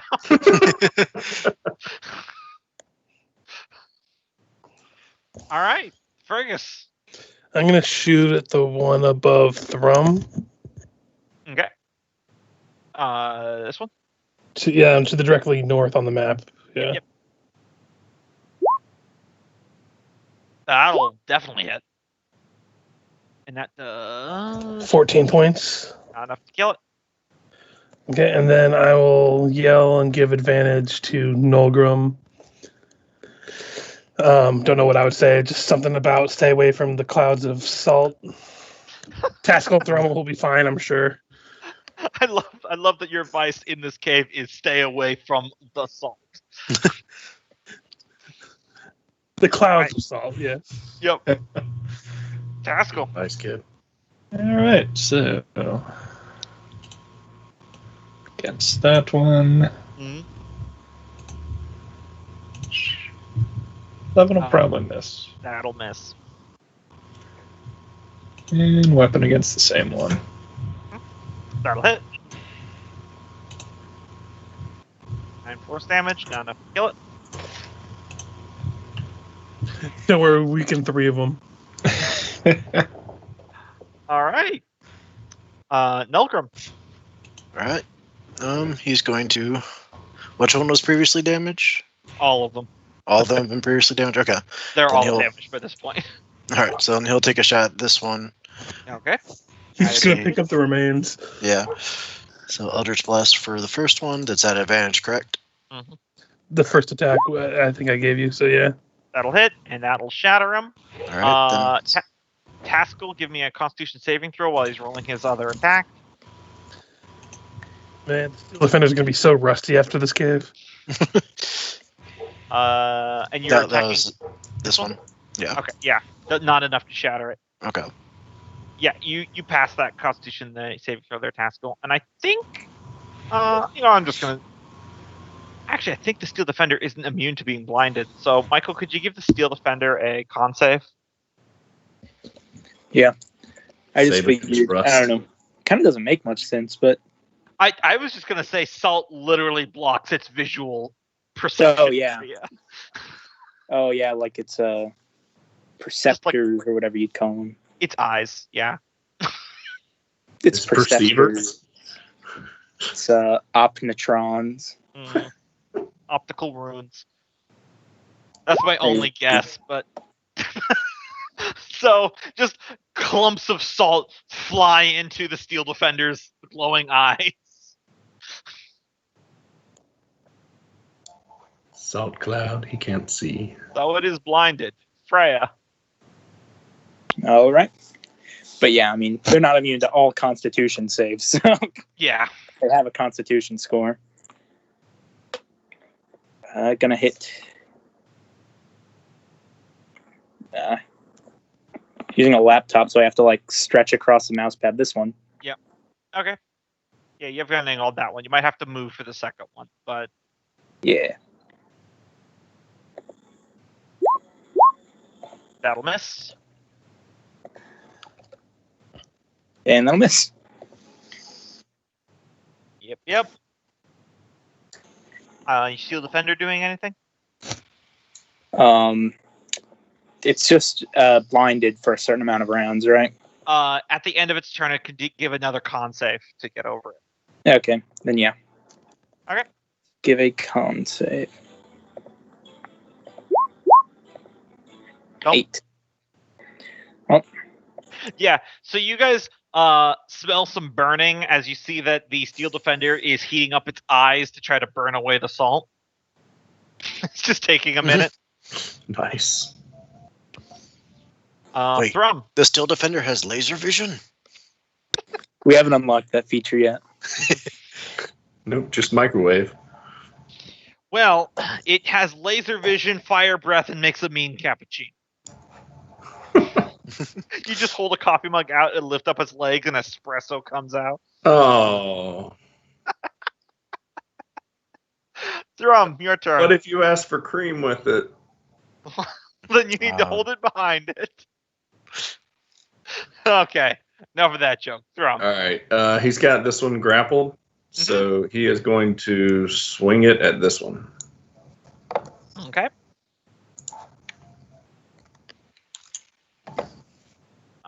I believe, remember, I actually wrote rules about you using a dude as another. Yeah, it's in our somewhere in our Skype. I got it right here. Okay. Hitting a dude with another dude. Hitting a dude with another dude will take. We'll do 2d4 plus strength damage if they are medium, or 1d4 plus strength if they are small. All right. The dude you are using takes your strength modifier in damage plus your shard stuff. Okay. Medium creatures will cause you to roll at disadvantage unless they are prone. Small creatures, however, are rolled normally. All right. I need to make a macro for that, but so Right. basically just 1d20 plus strength to hit. And your proficiency bonus, because laughs. Okay. Because he's small. Okay. Because if you were medium, this would be a different story. Yep, that'll hit. But you're large and he's small, so there's. Yep. So yeah, that'll hit. So roll 1d4 plus your strength bonus. Okay. Shards. Yeah, plus your shard damage. Okay.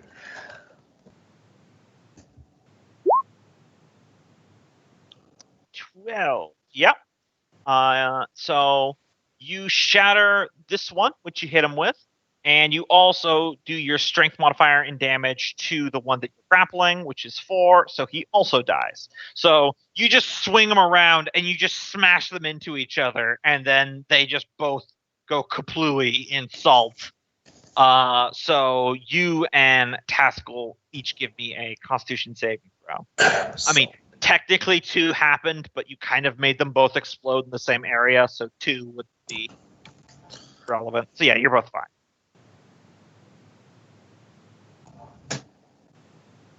All right. It is the Salt Method's turn. It is the last one. It is going to action disengage, and then it is going to fly 30 feet straight up. It's still within your guys' area of dark vision, so. Fergis. I'm gonna fire a shot at it. Okay. That'll hit. Full damage. Yep. Let me just turn off sneak attack real quick. 8. And your arrow goes up, smashes into it. It goes kaplooey, but no one's close enough that the salt sprays in their eyes. Instead, it just gently rains down. That definitely spiced things up. I think I have all the salt I can handle for this particular cave. I think we can probably vamoose. Sure, Ivy's gonna be quite amused by the way that we all look. I imagine we're all coated in salt at this point. Oh, yeah. Yeah, you guys have mad dandruff look right now. Like a 80s rock party. Not Freya. She's all the way over here. Yep. Maybe a little bit from some flakiness. Some of you are like, well, some of you that failed those saving throws are really like red-eyed and like watery, like you've been crying. And I think this is a good time that I am going to take a bio break real quick. Yeah, me too. Yep. Yeah, I'm same. gonna go refill my water. I'll be right back.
I'm back. Hey.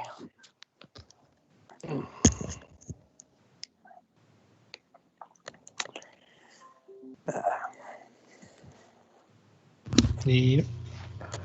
I'm back.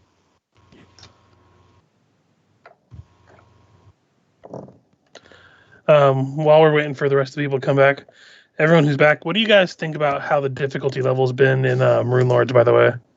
I think it's been fine. Yeah. Except for the Nualia fight, that was a tough Yeah, one. That was purposely on a tough side, so Yeah. I just wasn't sure if things were gonna, other than that fight, have been like too easy or anything, or no, I No, think it's I been, think it's- No, definitely not. You- I you think we did the struggled smart- pretty good at everything. yeah. You did the smart thing by nerfing that shadow encounter. yeah, I honestly, so like I've heard rumors of it, but I know a lot of APs and modules like to send shadows after players. And in certain situations, yeah, that's fine. But like that one, like it had 4 originally of full shadows, not lesser shadows. Yep. And they expect you to run that like after the fucking fight with Nawalia. Oh yeah. I'm like, people will fucking die. Especially if the parties that don't have any divine casters, people will just die. And at that, when I had nerfed it, it was before you guys had chosen what you were going to play as. Mhm.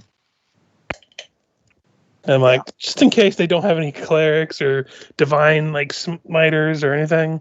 Oh yeah. Probably lesser shadows are easier to run away from at the very least. Yeah, it's been a good difficulty level. That's what I'll say.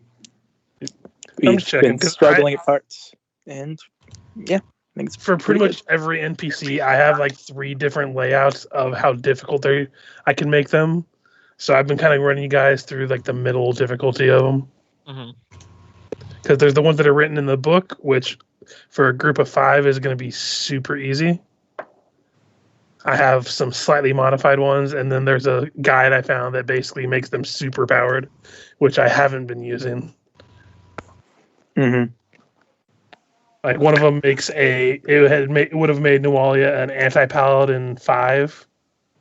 Oh my god! And if you think you had trouble now, and that was just her being a cleric fighter multi-class.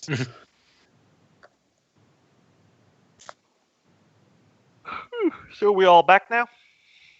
I know. I think we're still waiting for Cope, unless I didn't. He Present. back. Okay. Yeah, I think we're Alright. back.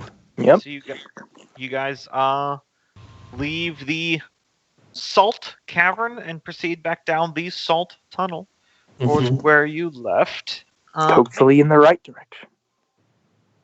Now I'm not doing one of those modern day horror game things where you turn around and the door you just came through leads somewhere else. Not this time. Yeah, not this time. See, that was a good trick until everyone started using it all the time. Just wait until we get back across the lake before that happens. You do arrive back at the end of this day, and Ivy is there. She is with a still catatonic Miku, but other than that, she is alive and fine along with the scorpions. Well, if she knows how to control those scorpions. Yeah, I just stay very far away from them. You guys look like you got into a fight with a kitchen. Yes. It's difficult to explain. I'll explain when we load up the boat. I'll wash out my eyes. There was like With what, living the salt or water? something. Yeah, with the salt Oh water. yeah, the salt water. Oh, son of a bitch! The very hot salt water just splashed into his Oh, yeah. eyes. Oh, that feels good. Yeah. I wouldn't suggest y'all do it. Probably can't handle it, you pansies. I pray that I'm far away of the gene pool of you. He is your father's brother. I can't see right now, but I pray you're far away too. Some people say Thrum's scream of pain is still echoing throughout the Underdark to this day. It just makes me think of that kind of scream that, like, he starts to do it, and then it zooms out of the cave until we get to the intersection the humans separated from us at. Yep. And you just hear the scream all the way down there. They start running. They're coming back for more. By the way, I don't know if you meant to put us on the fungal jungle map. It's the same map. Just scroll. Oh, is it? Oh, Yeah, okay. you just scroll over right. Yeah, that's Gotcha. because this same exploration map will be used for kingdom building when the time comes. So I'm putting them on one big page. Oh, okay. No, that's smart. That is a shit looks ton of like- kingdom. It looks like the last fork we came to was over here. Not too far. Mm-hmm. Probably spend another, like, I don't know, it took us the whole day to basically track there and back. Yeah. Probably get another night of rest before we have to go back to the creepy cave. Mm-hmm. So, top of the morning, day 202. Should we have some kind of like phrase that we're supposed to know? Well, I guess that wouldn't really work if it's literally possessing our brains with another brain. Well, it seems to be a matter of the one that's possessing doesn't really talk normally. Yeah, we should come up with some kind of signal or something. How about every morning we say good morning? Still, Every night we say good night. I'll probably still be doing the detect evil every. She sells by the seashore. Well, as long as Taskill is using the detect evil, I think we should be fine. Ivy speaks up. Yeah, as long as he doesn't get possessed and lie to us. I just kind of snap my Yes. fingers and point at her.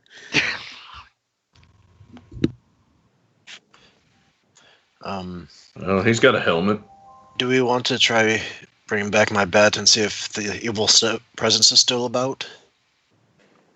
I mean, probably better to do it now than in the cave. That's my thinking. I don't know what you mean, Cope. Helmets don't exist in D&D.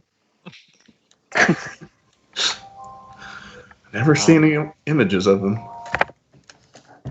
Taskill, do you want to go ahead and raise up your, detect presence of evil? Yeah. All right.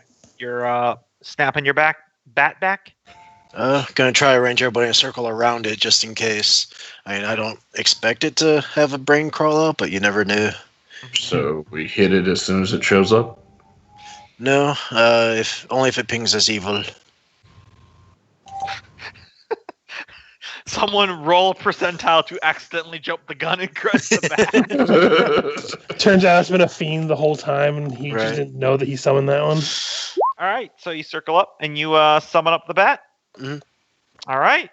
A flare of white light, and there's a bat on the floor.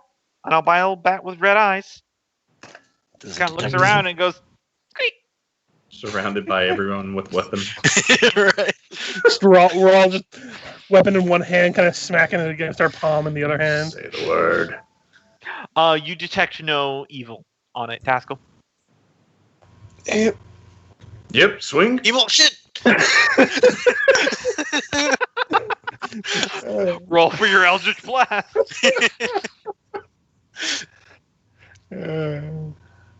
Think of the birds. It has like Wait, AC I 12 cast and 2. detect flying rats, not detect evil. It has like 2 hit points. Yeah. Steel Defender just walks by and bites it, eats it. It's impressive considering it doesn't have a throat or a stomach. No, Just then keeps it's it in the his evil mouth one. for the rest of the journey. So you guys gonna load back up on your folding boat and cross the other side?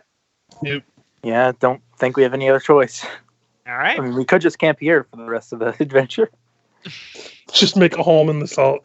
I mean, I still This have is that Dammer potion. Cameron, Um, just 100 years from now, so the emissary from the salt dwarfs is here. Oh no! Just like a pure white albino dwarf walking down the street, flipping everyone off. It's not like the regular dwarves had a good attitude. He's like, "Fuck all of you! You know what you did." You think a book of grudges is bad? Just wait till you see what the salt dwarves have written down. Mm-hmm. This one fella, he looked at me funny. I'm gonna kill his whole family. So between folding out the boat, loading up the boat, rowing it to the other side, and unloading the boat, I'm gonna say that takes a full day. Well, I thought everything you had was in the bag of holding, so it's really just. Oh, if it is, then never mind. You can. I mean, it'd probably take a full day to get the wagon back outfitted with the scorpions and Yeah. get it underway, but As they're crossing, Nolgrim will say, if anybody's feeling adventurous, I do still have a potion of water breathing. I'm good. It's been a long trip. I also have a potion of water breathing, and I was thinking about it, but then I thought better of it. Ivy comes back over. She has one hand over one of her eyes and says, "Yeah, I wouldn't recommend that. I got curious and I looked over the edge of the boat because I was kind of out of it last time we were through here, and it bubbled and some boiling salt water went in my eye, and that hurts really bad. So Yeah, if it was salt water, it'd be one thing, but this is boiling salt water. I don't think the water breathing potions will save our lungs from the burning. Can you imagine that though? We were like, I can breathe it. Ah, Why did I breathe it? it's somehow breathe it. worse. But do I want to? Is this what happens to lobsters? I'm so sorry.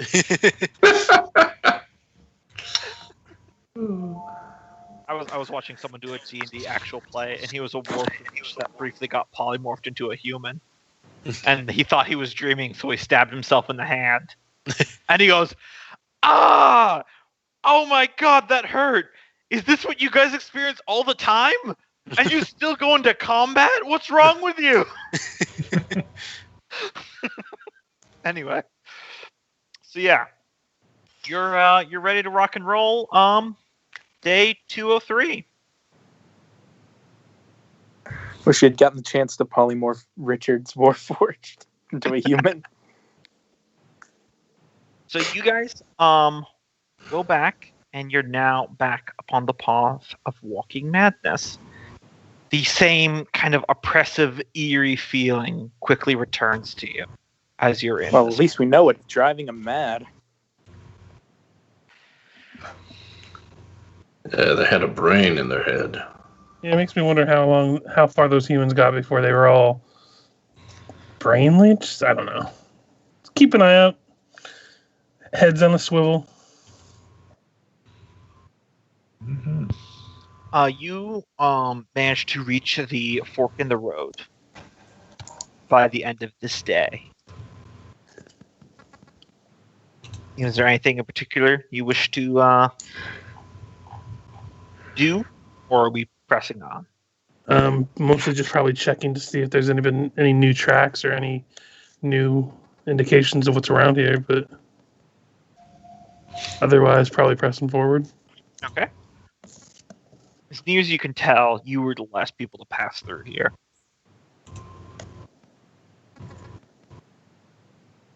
Alright, well, day tracker. Hope people are keeping track of food.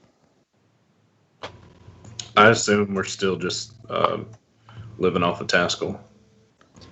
Yeah. I've been keeping my third levels down a peg. So.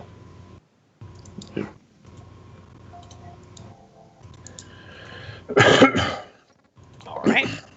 So what do you think are the odds that we come across the remains of that human party that decided to split off from us? 70%? I'm being generous there.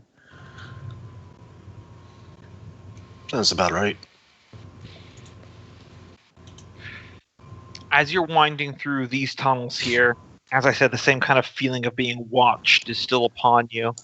But the stones of this part of the tunnel kind of goes away from that eerie, unnatural to definitely having more symmetry than a natural formation would have. Still smooth angles, but it definitely is giving you more the impression of being created as you do this switchback here. Slowly going uphill now.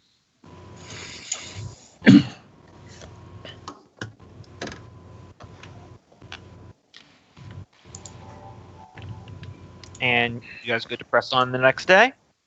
Hey. Off to find Dammerhall. No, I want to turn back and go back out the way we came and then go see what the drow cities look like. Yeah, barring active brain slug. Yeah, I would say during the days we'd be checking in the morning that everyone can still speak, him doing his normal sweep of evil, and so on and so forth. So far, everyone is still the same. I assume you're dragging Miku around with you, who's still catatonic. Pour some drinking water on his legs every now and then. Mm-hmm. Not the salt water? No. Only so much saline is good for somebody. On this day, as you're doing a very steep uphill hill climb around this turn, you find the first of the former human traveling companions. It is a single human man. He's just kind of has his knees up to his chest, with his back against the wall. His face in a frozen form of shock, and he is cold to the touch. Oh, it's a good thing none of us are touching him. I look over at everybody. Right. Check his look around his head to see if there's a hole where the thing came out. His skull is intact. It almost looks like he died of fright.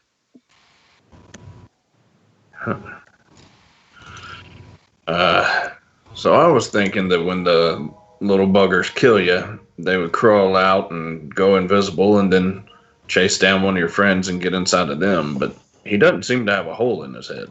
There's other holes. Other ways to other holes. There's other ways to exit a body than just exiting through the head like that. Oh, that's a fair point. Is there still a lingering hole in Miku's head, or did it close up behind him once the brain crawled out? It healed up over a long rest. Naturally, you've seen Miku heal like that before. May I mention that Miku doesn't have a mouth? I don't think so. If it comes out the mouth, it would have no other way to exit. That's a good point. Is the body's mouth wide open? Yeah. There you go, Freya. You win the prize. You want to look in his mouth and see if there's a hole going up to his head? No, I went Google Chrome on this laptop to stop shutting down. You disappeared right as you said that. Tilt his head back. There is a hole at the back of his mouth going down with a uvula in the center. You believe experts refer to this as a throat? A throat. Very interesting. Is there a hole going up into the head cavity? Not that you can see. Okay. Any scratches or markings on the inside of his mouth or throat? None that Thrum can see. All right. What if I go over and look? You don't see any either. Okay. Ivy speaks up. She's gone back to not sleeping again since he re-entered the path. She says, I mean, there is also the possibility that the crawly brain thing isn't the only thing that lives in these tunnels.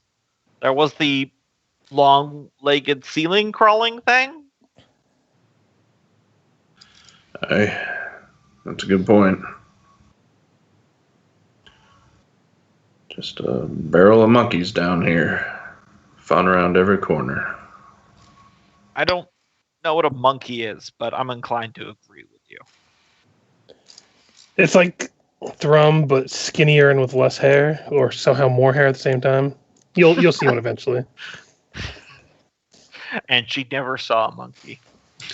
I don't know. We're going into a jungle. I hope we don't run into any cave monkeys. Some bad porkers, I tell you. Bad. They rip your arms off. Beat you to death with them. That's why we kept Not them in even an barrels. exaggeration. As the benevolent god of this campaign, I would like to say I am 99.999% certain there's no such thing as Underdark cave monkeys in my setting. So, But there is now. They're called dwarves. yeah, Everything Thrum says is true. that's Especially how the witch that. cursed him. So, I imagine you guys continue to press on from this point. You. All right. Update tracker. Yeah, at least until we're out of this cave, you can probably rest assured that every day we're just continuing down the path since there's no forks. Yep. I just don't want to end a day before you guys, because I don't want to have that whole thing where you're like, oh, actually, I would have done this yesterday.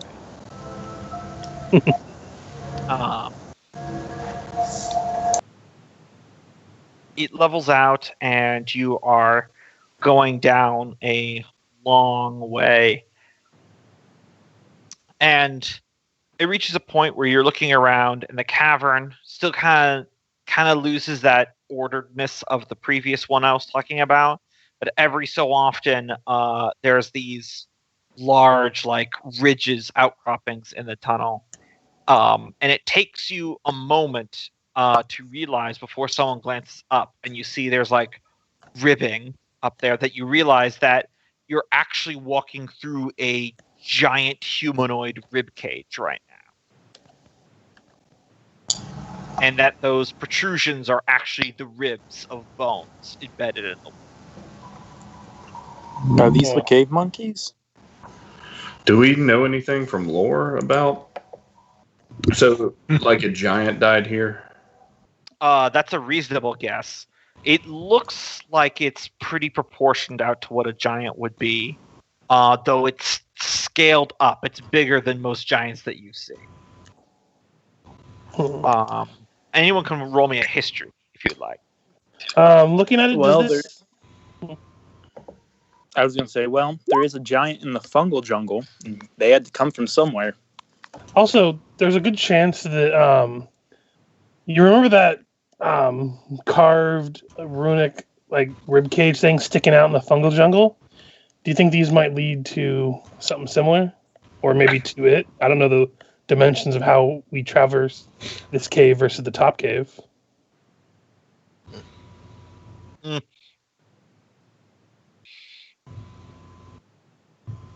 I don't know what Seems you're like it'd talking be a about. long way. Those would be huge ribs.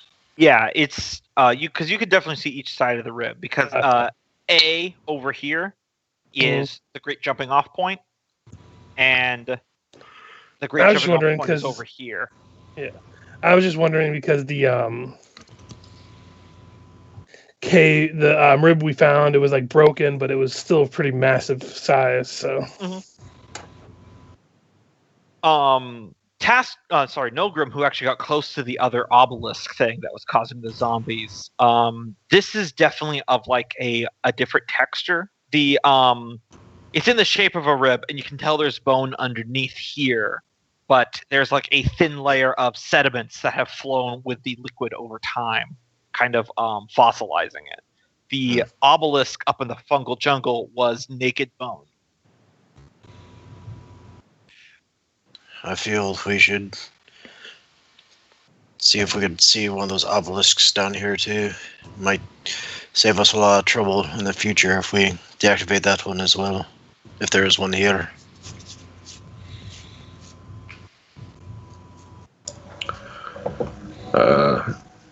There are lots of ribs, right? And they're all in place as if we're walking you're through the basically- interior cavity of a creature. Yeah, you're like in the chest cavity of a extremely scaled up human. I don't see any obelisks. I think we're just inside a dead body right now. Might not hurt to scan the area for magical auras. Only thing that pops into my mind is, well, if you see any weird-looking eggs, don't put your face right next to them. Let me take off my helmet first. Help me pry it open. Alien movies, I swear. Why are you trying to tickle the snake after you ran away from a dead alien? We did already have an alien come out of our friend's head.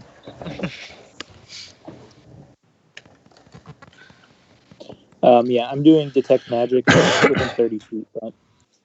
But as we go through here, I might do it. The rock, not the bones, but the rock itself around you is very, very minorly magical, like a fading magical aura, something that was exposed to a great deal of magical power a while ago, and you're just kind of picking up on the residue of it.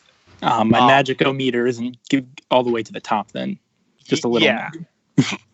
Schools-wise, it's kind of like a mixture of a lot of things. So, Or you know what I think is funny? What if it's like one of those diamond testers? yeah, I keep seeing those videos on the internet of this guy testing diamonds with this poking thing. What if it's that but for magic? sure. However you would like to visualize it, it's all good. But do you yeah, say it's- that the ground is loose sediment? The ground right here is hard stone. Oh, okay. And it's the ground and kind of the walls and the ceilings, but it's not emanating from the ribs themselves. What'd you say was sediment then? Well, it's sedimentary rock. Oh, but- sedimentary rock. Okay, Yeah. I gotcha. Oh no, sorry. What I said is sediments was that it is sedimentary rock, but what I said is that it's the minerals over the bones. Because if you leave anything okay. in a cave long enough, the natural moisture dripping down will carry particulates. So over hundreds of years, it'll get coated in stone. Caverns are fascinating. The fact that humans think they can control planet Earth is frankly laughable when you look at everything nature can do. We will all be dust, and the Earth will spin on. Moving on. Oh yeah, no, that's the one George Carlin line about the green movements. The planet is fine. The people are fucked. There's been 5 other extinction level events that have happened to the Earth. The planet is still here. Oh yeah, it's gonna take something much bigger than us. Oh yeah. Yeah, but as you guys press on, you eventually leave the rib cage. Occasionally, now that you know what you're looking for, you occasionally see like protrusions or strange lumps in the walls that might be like knuckle bones or like a discarded toe bone or something like that. If you use your imagination, I imagine you guys aren't lighting torches anymore to check. I think we just entered the bone zone.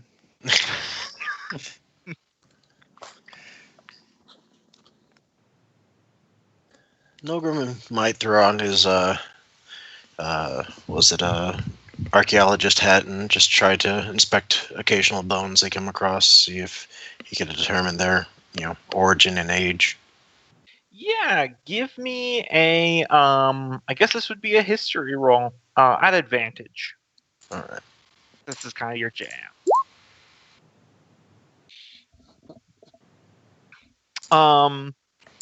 As I said, these do appear to be giant humanoid bones. They appear to be larger than most giant species you've heard about. That's not saying it's like a new thing. There's been tales as old as time about giants larger than described. But the age of these bones is ancient, like incredibly ancient, possibly, well, for certain predating Dammerhall, which was founded like 2,000 years ago. But it's probably way older than even the first wars between dwarves and elves. And do they look similar to the scale as the giant that's in the fungal jungle? Bigger. Bigger? Oh, okay. Yeah, the giant in the fungal jungle was about 30 feet tall. This is definitely larger than that. Gotcha.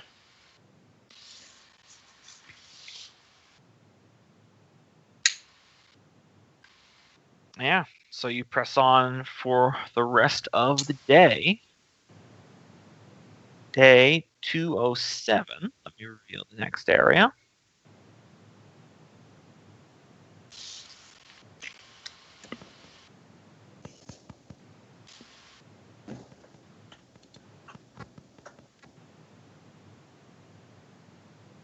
Yeah, gone are the areas of bones.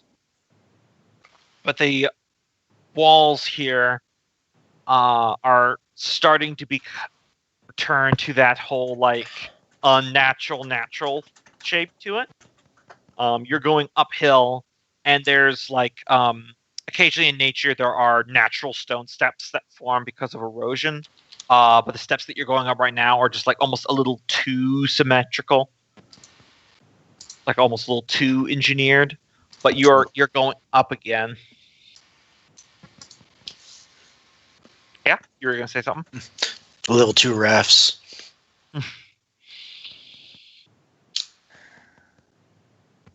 you still have that eerie clawing feeling, but so far you haven't experienced any more hallucinations or any sort of monster encounter. It kind of feels like there's a sword hanging over you. It is near the end of this day. You guys find the last 2 human survivors that parted from your group. And they're alive and well. They are very much dead. One of them is intact, except for their eyes are missing. And the other one is lying face down on the ground. The entire back half of their skull is gone. Hmm. Do you mind detecting evil real quick, Taskill? Yep. What's the range on detect evil? Just like 30 feet. Okay, yeah, you get enough. Alright. If you don't mind, just how long could you hold that? 10 minutes, it says. Okay. Alright. I'd feel a bit more comfortable if you kept it up as we progress forward through this area. Looks like the brain thingy was here. I'm guessing it was the one that had the head exploded out the back of it that probably had the thing in it. So Seems looking likely. at the skull, does it look like it's caved in or that it's burst out? It's caved. Oh, sorry. Give me a medical check or perception. Can I Because do it's a investigate? pretty basic question. What? Oh, investigate. Yeah, investigate. Thank you. I always forget that's a skill. It is caved in. Something broke into the skull, and there No. is no longer a brain there. No, it wasn't them. The skull is caved in. Hmm. Is the skull hollowed out? Mm-hmm.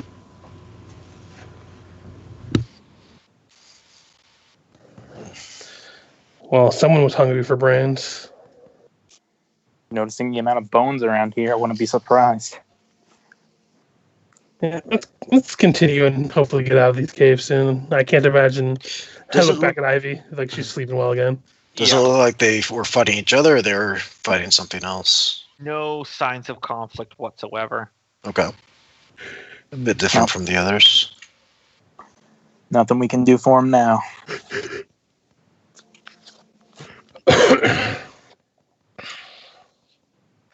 At this point, Nolgrim's getting a bit paranoid, so he has the bat just kind of chilling in his beard and just doing the echolocation, Mm-hmm. keeping an eye out for, or an ear out for invisibility. Yeah. I know it's not a cat, but it just makes me think of that thing that cat noises they do when they see something on a ceiling. Yeah. Yep. It just makes me think of that coming from your beard. Yeah.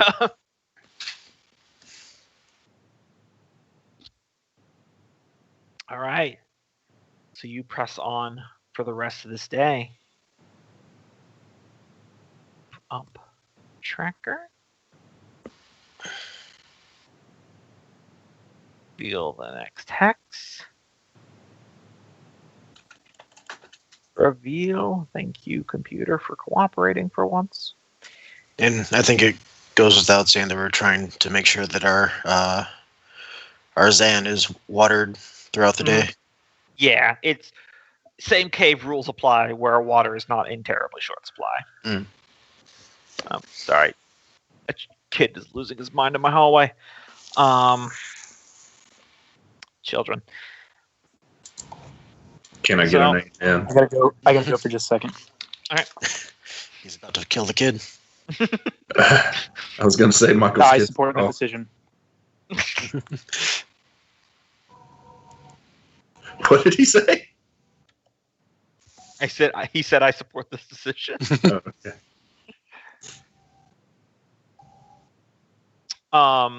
The cavern continues to slope upwards, and slowly but surely, around the switchback here, closer to the end of the day, it's a strange feeling because it's like it was never something you could put your finger on. That kind of slight wrongness of how the stone forms, but it is now returning to a more like natural cavern. The air is also growing rapidly warmer. And as you're going up the last bend there near the end of the day, you find you're all sweating from just sweltering heat coming from up ahead. I think we're getting close to our destination. Should we go ahead and take a rest here? I would actually just before pushing through, maybe take some extra time today and just get out of this cave. I'm not liking. The sooner we get out of here, the better, methinks. All right, we'll just camp out in the volcano. I mean, look back at the caves we're going through and look up ahead. I think I'd rather take the volcano.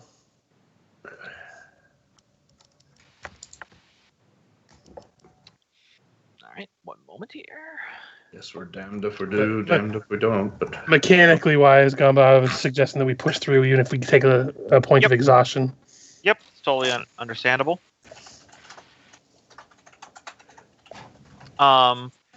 You round up the last bend, walking through like a wave of heat. Not like oven heat, but just really hot. Up mid-80s probably. And you finally see light. It's a dim light, but there is light as you guys reach an edge here. And you see, sprawled out in front of you, is the open ground of the Earth's Womb.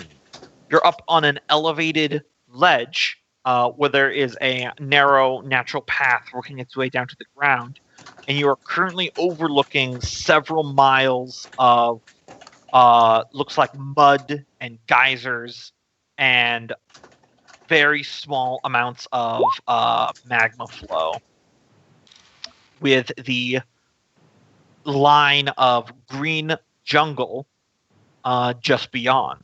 And if you squint and cast your eyes up, you could just make a thin crack of fading red sunlight as this entire cavern kind of narrows up at the top, and there is like you're more in like a ravine than a cavern when I guess I say it. But you can just narrowly see the last little glint of sunlight as the sun is setting. Brings a tear to your eye. Welcome to the Jurassic Park.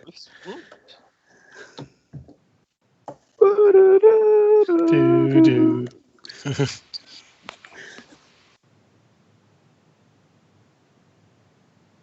All right. So, on day 209, descend, and you can choose which direction you want to go. You can either go north, or you can go this direction. When you were down here in the south, you did see that the light was coming this direction. Probably want to head mostly towards the greenery at this point. You said there was we could see foliage and stuff. That You would can be a just smart barely decision. see it, but with the night eye spy. Actually, you're up at a high point. If you look at the effect of the night eye spyglass item, I gave something about this situation. Yeah, let's see. Night eye telescope. Yeah. High vantage point that can survey the surrounding hexes on the map without traveling to them, aka map reveal. Yeah. Between that and Freya's scope, we could probably double up and survey the area. Yeah, hers doesn't quite have the sight to explore, to kind of view other hexes, but you could just do that, and it doesn't even take a day. You could just do it as an action. Then I'll bust it out and take a look. And Right. actually, I'd probably pass it to Nolgrim since he's the one with the maps. Hey, we have time. We can all take a look and see what's out there. Aye.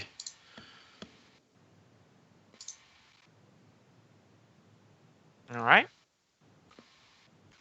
So that's the first one heading up north.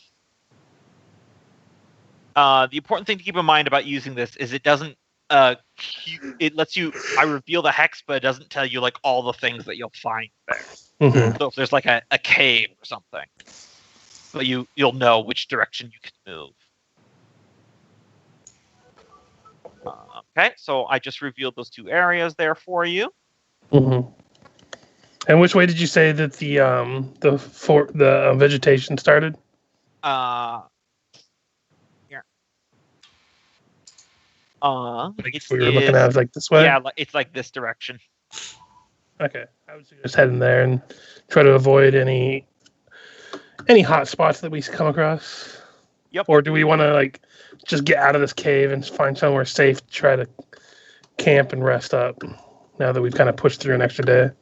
How are food supplies? Very low. But magically we have a lot. Yeah. As long as Taskill's up to the task. Otherwise, I don't even have it open. But I know we're down to 57 bulk, which lasts us 4 or 5 days, I think. I'll have to pull it up.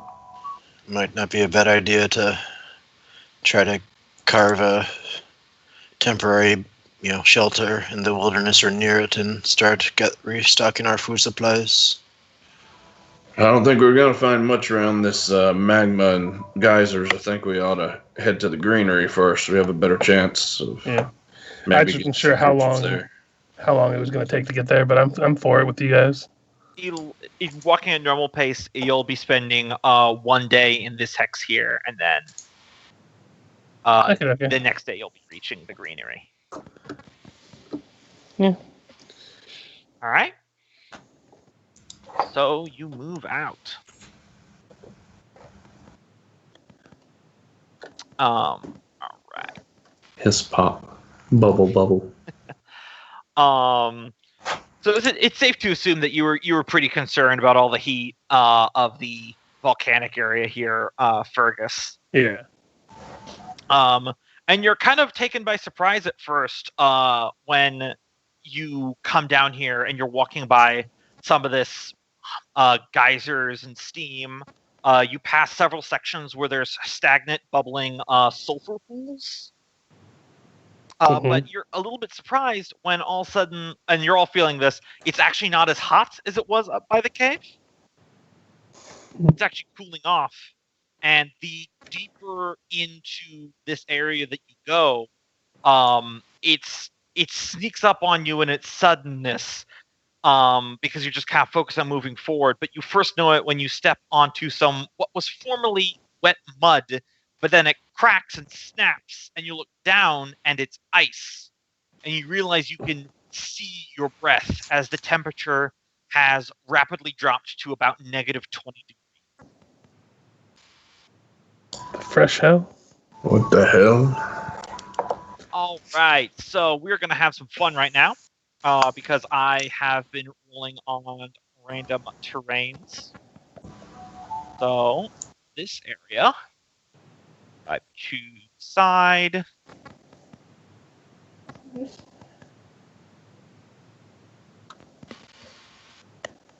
Is strangely cold. So, let me pull up what this means. So, the air is -20 degrees. Each PC must make 8 Constitution saving throws once each hour traveling, or take 1 level of exhaustion due to extreme cold. Wait, is it possible to get 8 levels of exhaustion if you roll that poorly? It's DC 10, so. But it's still Still. possible, and then we'll just be dead. And then you'll freeze to death. As a person who has walked outside in at -20, if you're not insulated and properly prepared for it, you will die in a single minute. I have a feeling I'm going to be dying.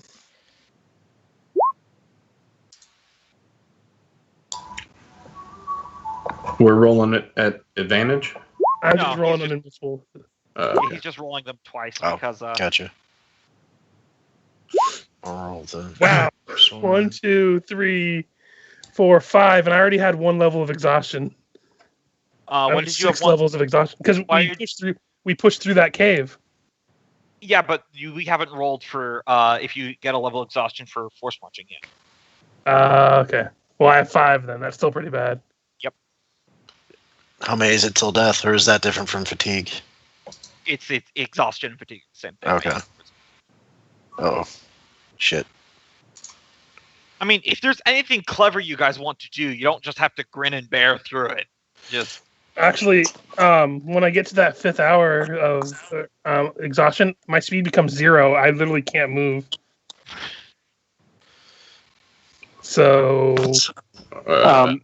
many I of think these you do we have to grossly roll? overestimated how bad Yeah, this is going let's go ahead and light a fire for the night. Yeah, I'm just saying, you guys can choose what to do Yeah. here. Like, I'm not like GM Oh, smiting you, I but gotcha. if you don't play it smart, terrain is gonna kill you. I see what you're saying. Yep. So, gonna have to stop down for the day. Yeah, we'll probably make it half a day and just like let's huddle around a fire and strategize this. I mean, I have absorb elements, but that's not really. That's more for attacks. Yeah, if you had You absorb endure it and you elements, get that back would in. make you completely. Yeah. What level is endure elements? Because I think that might be what I meant to have Level gotten. 1. So are we Either way. rolling 5 and stopping then when? Yeah, if you Fergus guys would- want to say you stop after like 5 hours, you absolutely Okay. can. As I said, it's, Are we roll- So I And guess are we rolling one of these for every hour? for every hour, and since you guys are force marching, I guess technically it would only be 4 hours. But then you still have the night time to think about it. So that was just for traveling times. Alright, let's light a fire here on hour 5. What do you burn, by the way? Oh. What do we burn? At this point, I might have to burn the weapon to survive. So I mean, you guys have cantrips and stuff, so I'm not going to ask you how you light the fire. That's pretty easy. Is this still barren land then? Yeah, it is still frozen mud and rock. There's these great clouds of, it's not steam. Anyone who's lived in very cold areas like I do right now know what I mean. Where it's like when hot air from the sulfur pool meets the -20, it creates what looks like steam, but it's not warm. It's not warm. It's still coldness. Through like clattering teeth, Fergus would mention that he has that chest still in the wagon. We can burn it instead of just burning our cart. But Aye. Get the chest out. For warmth. it kind of makes sense that my character would have such problems with cold because he lived in basically beachfront area. Oh yeah, you guys are like covered in frost in like your beard. Me getting to relate my actual real life experience. It's a strange feeling that it's like blinking takes more effort because your eyelashes want to freeze together from your breath. Thrum, you know from personal experience, because you probably went up to like a mountaintop or something, that absolutely under no circumstances do you want to use your bare hand to try to brush the ice out of your eyes. Because if it's cold enough and there's enough moisture in the air, you might tear off your eyelids. So you guys light a fire by burning a chest then? Yeah, burn the chest, and we've got a mushroom wheel. Do we know if the mushrooms let's think burn? about this. Let's think about this. I can create any set of tools. So I guess maybe that would help us light the fire, but it wouldn't give us the kindling. Yeah. Yeah, I also have a tinder box and all that stuff. So making the fire itself isn't that hard. Worst case to worst, I literally have alchemist fire as well. Yeah. Yeah, we can burn the chest. And Yeah. Fergus contemplates drinking the forget me tea just to have something warm to drink. does Yeah. the mushroom wheel burn? It does. Okay. We also have That rope too, as well we if we need to. Do we have any large rocks around? Are there even rocks or anything like that around? Give me if you would like, you can try to use a survival to try to find an ideal place to make camp. Okay.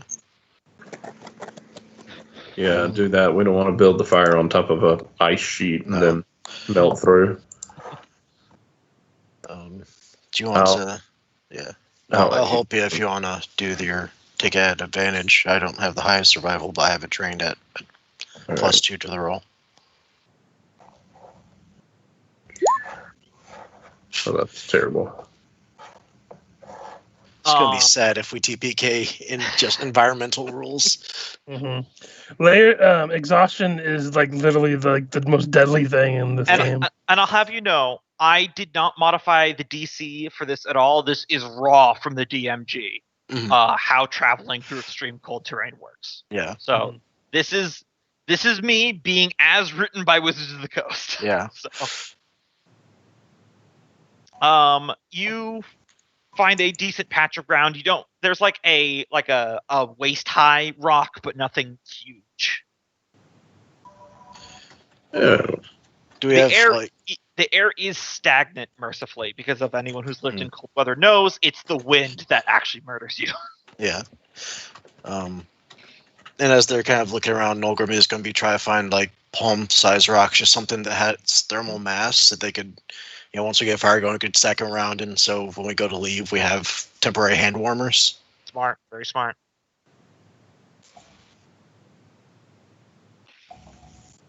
Yeah. So Ivy's like pulling her cloak really close to herself, and she's chattering teeth. She goes, "So is this normal? Because there's geysers. I see them right over there. It doesn't feel normal." I mean, it may not be bad to check out the geysers, but it's not going to be good for us if we plan on leaving, if those are hot geysers. Help us in the short term, but then refreeze to death after the fact.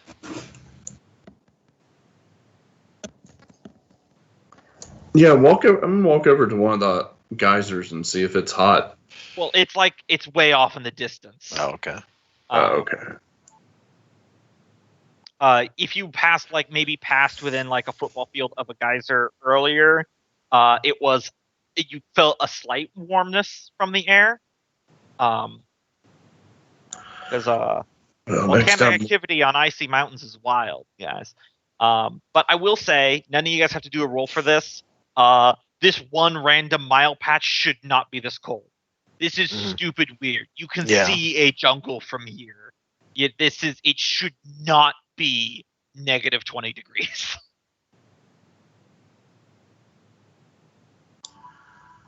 Texas never gets this cold. All right. True. Yeah. What a coincidence. I was gonna say, is this some kind of political commentary? Gombo? No, I was creating the terrains for this section, and this was one of the options I came up with. And I always enjoy relating my experience because I actually really enjoy like negative 20 degree weather.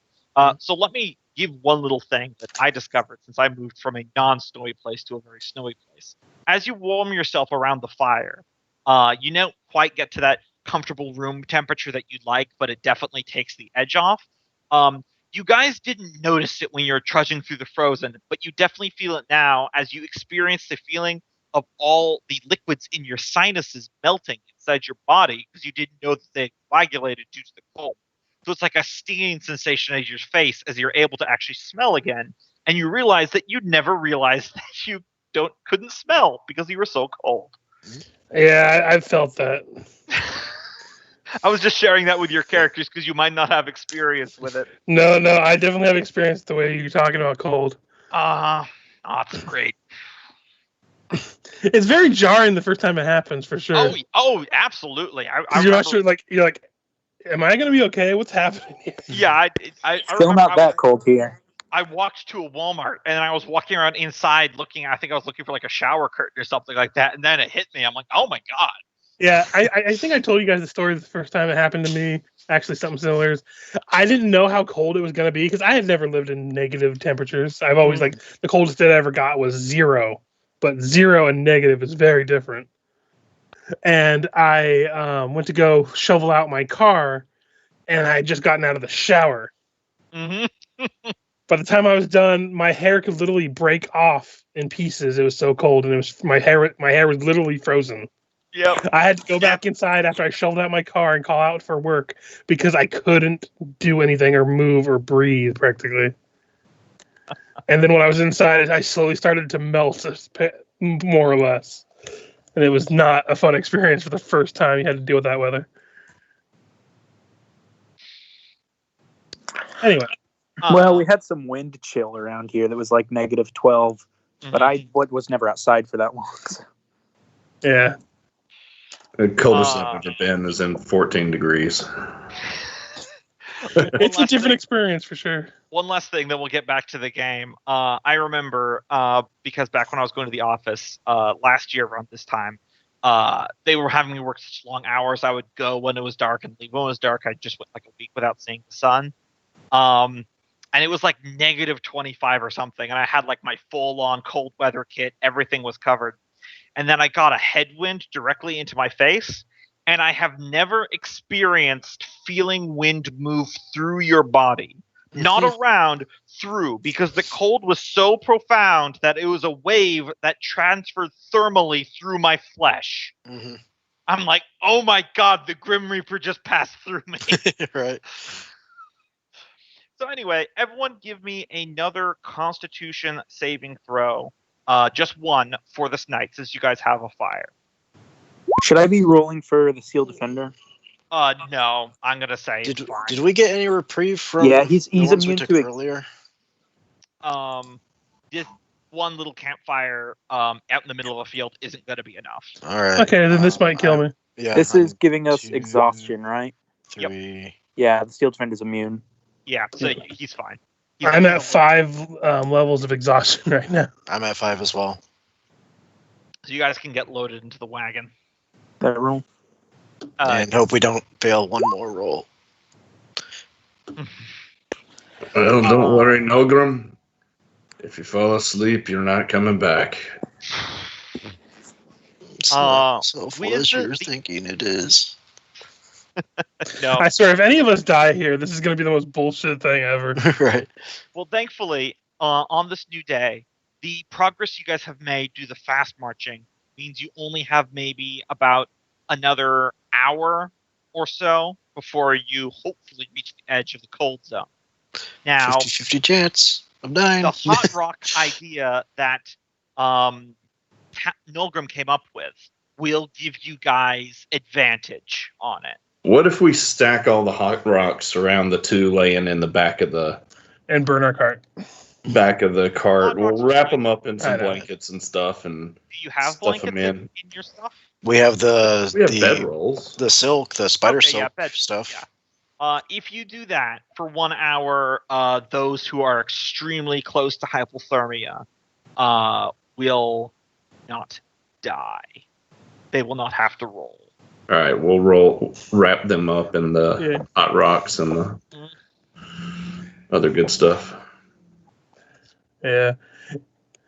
It really also sucks just the timing of this, because we're literally coming out of a cave where there's no way to prepare for the cold. I'm sorry, I rolled randomly. I know. There was other things it could have been. It's and just it was it's just like the worst luck for this one particular tile. oh Next yeah. time, let's not just all roll in bunches. Let's all roll the first hour Yeah. and see what happens, and then I'll roll the second hour and see. Well, I what was just thinking, I'm like, Dwarven I remember looking at our wagon when I first started rolling. I'm like, we don't really have anything to defend against cold, and we can't exactly go back for something because we were in a empty cave. Yep. That's why I'm like, I guess I'll just roll because I don't have anything else to do. All right. So everyone except for Fergis and Nolgrim, who are in coma patrol, cuddled up next to Miku's still Yeah, I was gonna say we're doing some uncomfortable snuggling. Yep. Trust me, when it gets cold enough, it's not uncomfortable anymore. It's kind of like how when it's cold enough, fashion goes right out the window and everyone just pill bugs up with layers. Like, Yep. who cares about trying to look sexy or whatever? I do not want to die. So, everyone who's walking, give me another Constitution. Okay, Drum passes.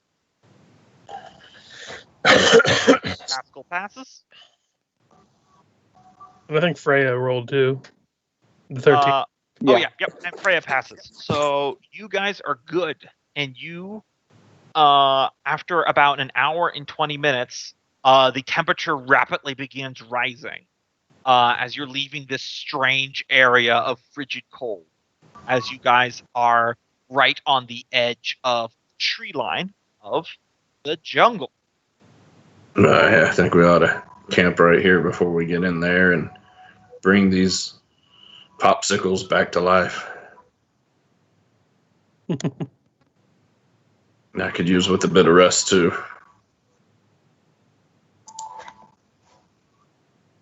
Yep. Is there a place on the sheet for exhaustion? Weirdly enough, there isn't. So just put on a note somewhere. Feels like there should be, but All right, so we nurse them. Build a. Is it it'll hot enough that we need to build a campfire? Or are they going to warm up? No, it's back up into like the 80s, and it's extremely humid now. It's a jungle in every meaning of the word here. Little insects are already biting at you. Those of you who are huddled up in the back, after not too long, kind of you defrost once you enter the tree line. There's thick vines and foliage, sounds of all kinds of insects and small reptiles scurrying about, and the humidity hits you like a sledgehammer almost immediately. I will let you guys know, because you have enough time to experience this. Any day that you travel while wearing anything more than leather armor, you will have one level of exhaustion, but it'll never go beyond that, because it's just so sweaty from the jungle. So basically, like, if you go the next day traveling wearing heavier armor, you'll be at one level of exhaustion. But then if you do another day, you'll just stay at one level. It won't kill you. It's just incredibly uncomfortable. What about the people that are wearing mithril? It's still a metal that conducts heat and holds it in. I'm still wearing my leather armor then. Yeah. And anyone, like, I know that Miku and I think Thrum, you have unarmored defense. This obviously doesn't affect you at all. Yeah. I thought Thrum did wear armor. Thrum does wear armor normally. Oh, well, okay. If it's like a light armor, it shouldn't be a problem. What's the effect of 1 point of fatigue or exhaustion? Just disadvantage on skill checks? Skill checks. Your initiative, attack rolls, all that stuff is on it. Then level 2 speed's halved. Level 3 is disadvantage on attacks and saves. Mm-hmm. And then it starts getting to the really bad ones. Hit points halved, speed 0, death. Mm-hmm. Yeah, I've got studded leather. Yeah, so then you should be fine. I was just letting you know. I got change here, so I probably need to pop that off. Wait, actually, no, I have the scale mail, so that will be, I believe I do. Let me check on the other sheet. I don't think I marked it on this one. Yeah, because it's one of those things where it's like, if you guys know you're about to go into a fight, you could put it back on without issue, but if you get surprised, you'll be without it. Yeah, I'm going to walk around without mine on then. Yeah. Does your thing automatically calculate when you're not wearing armor what your AC would be for if you're a barbarian? I just manually do it. Okay. You remember what it is for a barbarian, or do you? Yeah. Okay. It's Just Dex checking and for con. Yeah, 10 plus Dex and Con. I was just trying to help. I gotcha. Thankfully, I roll, and you guys are not encountering any special terrain or random encounters in this jungle hex you moved into. So, hooray! Right. Spend some time warming up, getting some of these exhaustion points off would probably take another day. Exhaustion from this kind of thing just takes like a short rest in this area because it's very warm and you I've gone out with a jacket at -20. I go back inside and I'm fine within like 2 minutes. So yeah. When he does get better, he'd be like, "So should we try to stay here for a day and try to hunt or forage or something?" Might as well. Oh, if we lose our Taskill, we're going to be pretty light on food, so if y'all want to go ahead, we got plenty of room in the back of holding. Also, there's trees around now too, right? oh yeah, so many trees and insects and grass and vines and ferns. We could probably take a couple days here, and that way we can cut down some trees as well, and Freya and Taskill could help make a new wagon axle. Hey, sounds like a plan. Be careful though, we don't know what could be in these woods. I say we just set some traps and hunt right around here for a day until we see what happens. Yeah, I'll forage around instead of hunting. All right. So look for vegetation that's edible. Day 211. That'll be the next day. Spend a little bit of time of the day just getting to it, climbing as high up as a tree I can, and just enjoying the sunlight that I can see. Mm-hmm. Now, out of curiosity, would Armor of Agathis be able to resist the biting bugs that are around? Because if Um, they're if the creature hits with a melee attack while I have the boosted hit points, they take cold damage. Doesn't say if I take damage. It's just if I get hit. Became a bug Doesn't zapper. that dispel the spell though? Only if I lose 15 hit points worth of, or I'd take 15 hit points worth of damage. I mean, I guess it would. It doesn't. You still are going to take the humidity exhaustion thing, but it just for thematics, yeah, you could do that. Okay. Actually, it's ice armor, isn't it? Mhm. Yeah. So he's gonna frost over pretty bad. Yep. You guys are now went from the absolute frigid coldness of a barren wasteland to an incredibly humid, like it's 100% air humidity, jungle. Not unnaturally so. It's just a jungle. So it's just massive amounts of flop sweat. If you're doing any kind of physical labor, it's like an hour or two before you get a bad case of swamp ass. It should be pointed that out of character, I hate jungles. There is no terrain that is more not designed for me than a humid, insect-infested jungle. Although, how rough would it be to try to navigate the wagon through this? It's gonna be difficult terrain either way, really. Mm. You can try ditching it if you want to. The scorpions aren't having a problem, but the wheels itself take some tugging. Yeah, I mean, if we do end up ditching the wagon, we won't have to hunt because we have two perfectly good, well-fed animals here. And at this point, I think the wagon's run its course, to be honest. Terrain's just not favorable. Although, then again, if we ditch the wagon, then somebody's going to have to carry Miku, unless if we... Yeah, that is the question. What do we do with Miku? Can't exactly fix him. Can't exactly leave him. Well, we could build a little sled and drag him. One of us can drag him. That's true. I mean, we could also refashion. Steel defender. I was gonna say, if they're already fixing the axle, we can, like those Chinese carts they use to like roll people with. Rickshaw? Rickshaw. We can make a rickshaw out of the wagon, and just have him on there, and one of us can pull that. It'll probably be easier to get through the foliage and stuff than. Yeah, I was saying we could probably hook up the steel defender to it. Yeah. That'd be much easier to navigate through the woods. Yeah, your steel defender could carry just Miku, absolutely. Although we're gonna have to be very plan mindful when it comes to carrying stuff in our bag of holding. Hey. Well, we've still got half capacity left in it. At least until we can get another card or something.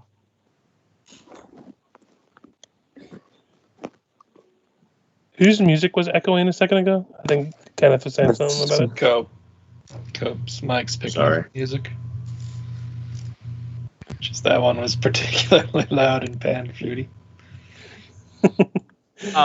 So since you guys are discussing, just quick roll call what you guys are doing for this non-travel day. Who's doing what? Nolgrim will help hunt. Okay. Well, if Yeah. we're going to kill the scorpions, we don't need to hunt. Well, that's true. But, it might not hurt just to still have some extra food on us. Well, the scorpions are going to be massive in terms of food. We only have room for 21 more bulk in the bag. Well, I mean, we The can still animals have been carry giving some. us like 200 bulk. Mm-hmm. Okay. It was the thought of fixing the axle. Yeah, but I was going to say, instead of doing that, you guys could always, like I said, make it into a rickshaw rather than completely Aren't those just the like one axle little? Yeah, so we can use the one that we have. And probably even thin it up a bit because, rickshaw doesn't need that massive axle. No. Mm-hmm. But the crafty-minded people would be best at doing that. Yeah, if y'all want to work on those. Mm-hmm. Never knew those had a name.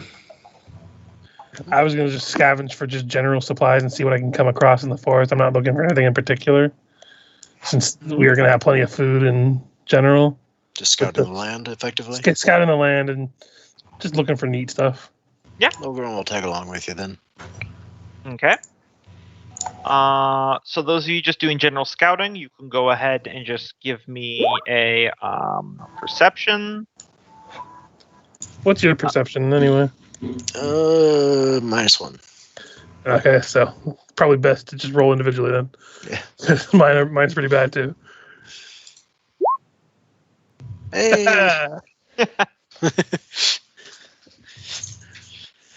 Okay. Once I level up, it'll get better. We'll circle back to you lot in a moment. What's everyone else doing? Thrum's going to work on killing scorpions, butchering scorpions, and preserving meat. Okay. I guess we're downsizing the wagon then. Yep. Yep. What we were talking Summon about. Freya. Yep. Oof, You guys don't need to roll for downsizing the wagon. You're crafty enough people. You got an artificer. I mean, I'm not a carpenter, but I think even I could saw a wagon in half to use the good wheels. I feel like that's within my domain of abilities, so I think you guys could.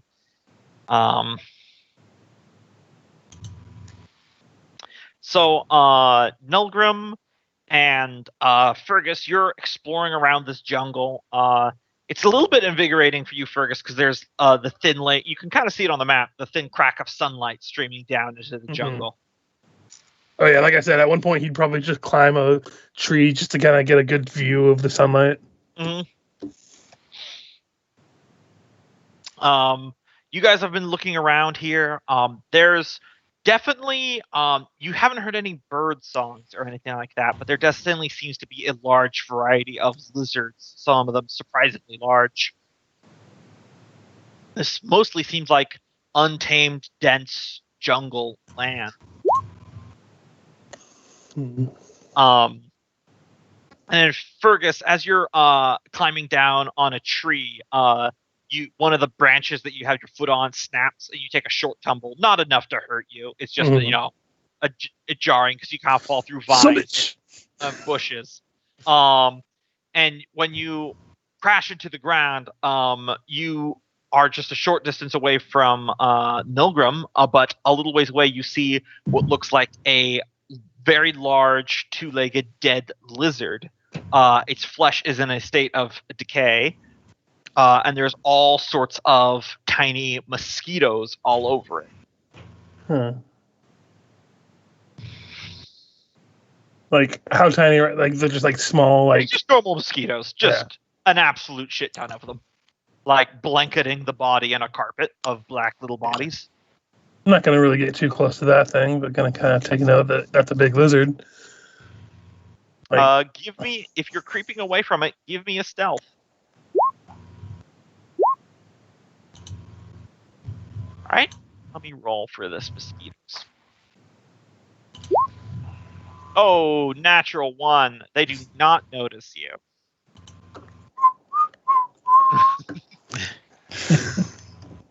just wander away from the mosquitoes. Mm-hmm. That said, I had Alchemist Fire if worst came to worst. Yeah. Alright.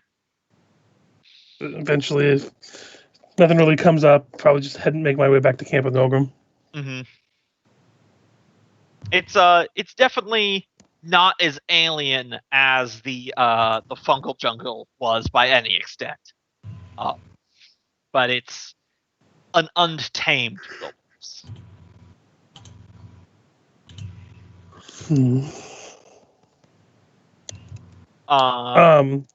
Sorry, before I was gonna say, while I was up in the tree, when I retroactive, I kind of forgot to mention the way I was gonna see if I could use the spyglass to kind of get a better view of.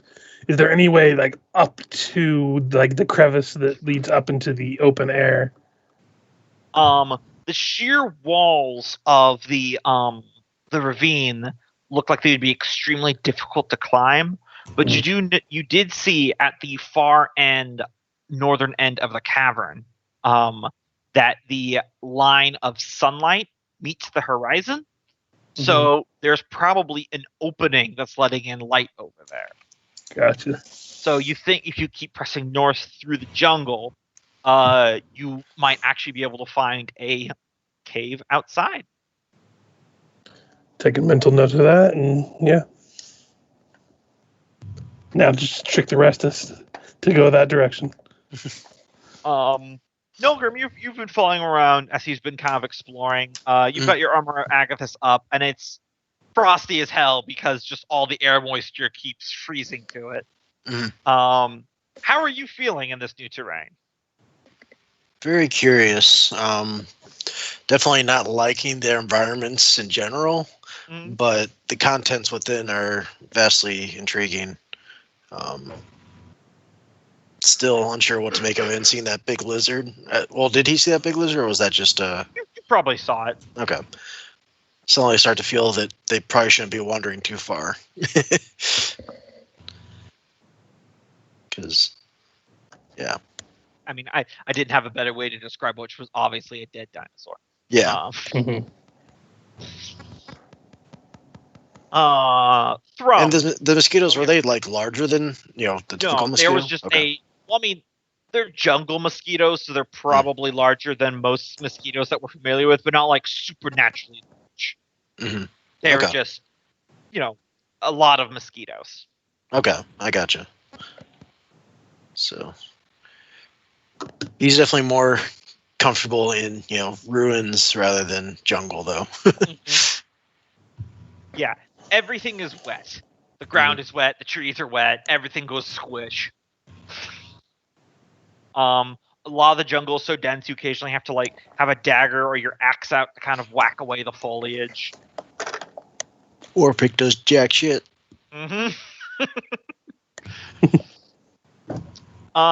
Thrum, you're butchering your scorpions that you spent 4 months training.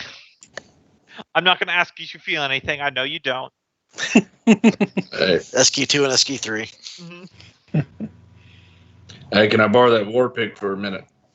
Shook. You've been so preoccupied with first freezing to death and then getting acclimated to this incredibly humid jungle that you didn't really notice it before, but you have this tingling, itching sensation on your back. And when you scratch it, there's really nothing there. But you do notice that it's when you turn around to face the other direction, that the spot kind of moves. So it's always vaguely pointing in the same direction, even as your body moves. It got an internal compass. You're talking to me, right? I'm talking to Thrum. Thrum, okay. So it's pointing me? Yeah, it kind of, if you realize that it's kind of pointing, it's vaguely this direction-ish, back the way you came.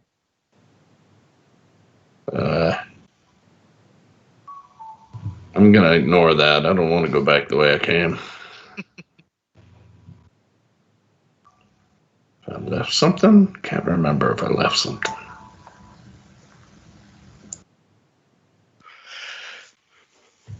All right.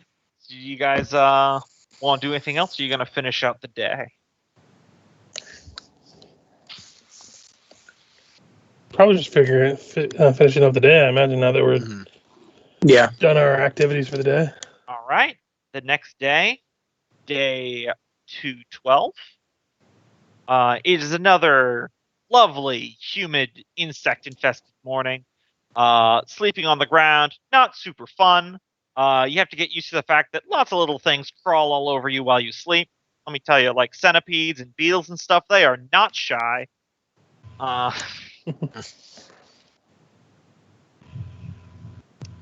Everything is damp. Your feet smell like death. Where do you want to go? Well, for sleeping, would it be possible to use the spider cloak thingy to create a hammock? Get off the ground? Yeah, absolutely. All right. That's going to be Nolgrim's plan. Yeah, I'm on board with that idea. That's a good idea. It does not stop some stray mosquitoes feasting upon you. But I was more just describing. I wasn't going to penalize anything. But still.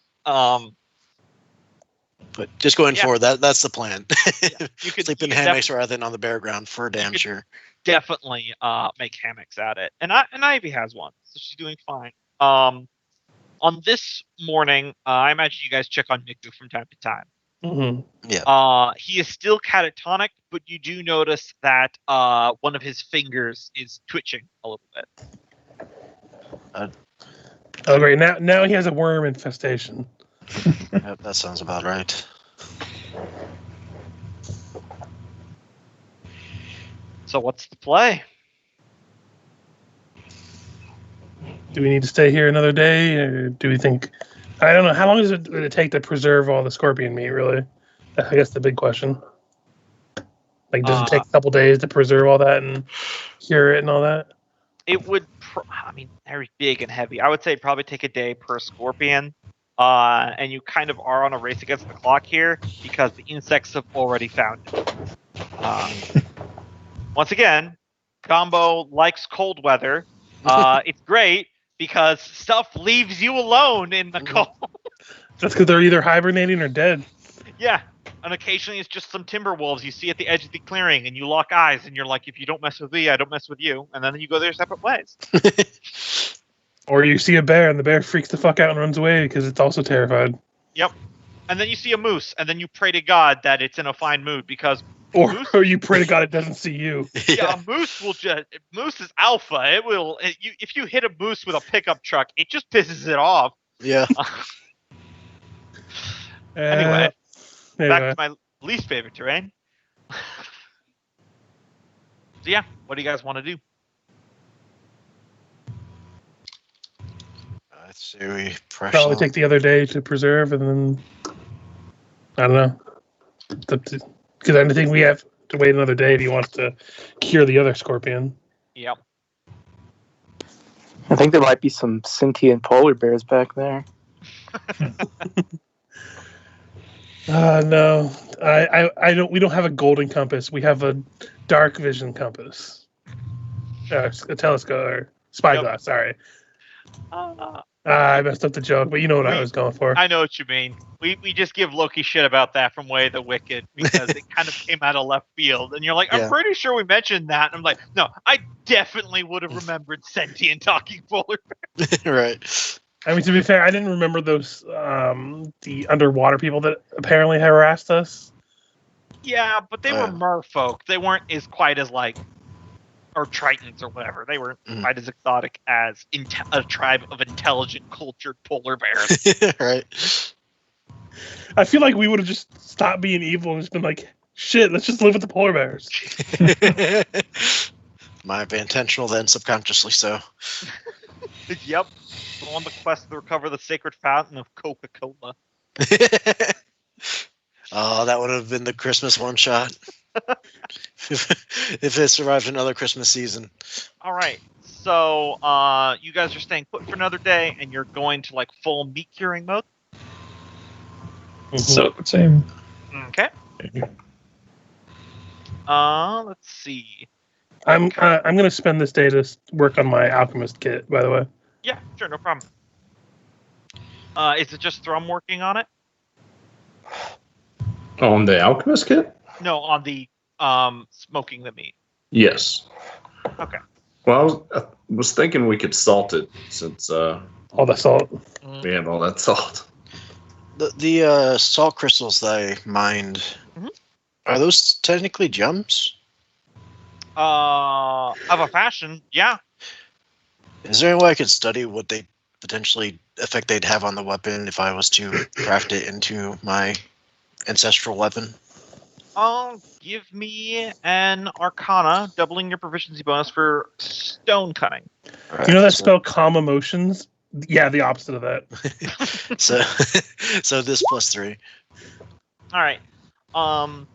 The purity of these salt crystals, unlike many gemstones, which kind of have an elemental affinity to them, these are more like a prism or a conduit used for focusing magical energy. If you carved them, they would no longer be perfect, so they wouldn't be like that anymore. So slotting them into your weapon wouldn't do anything. I gotcha. Just make the person a little bit more surly when I do so. Yeah, most likely. Okay. Do I get impression of how much they're worth? Probably.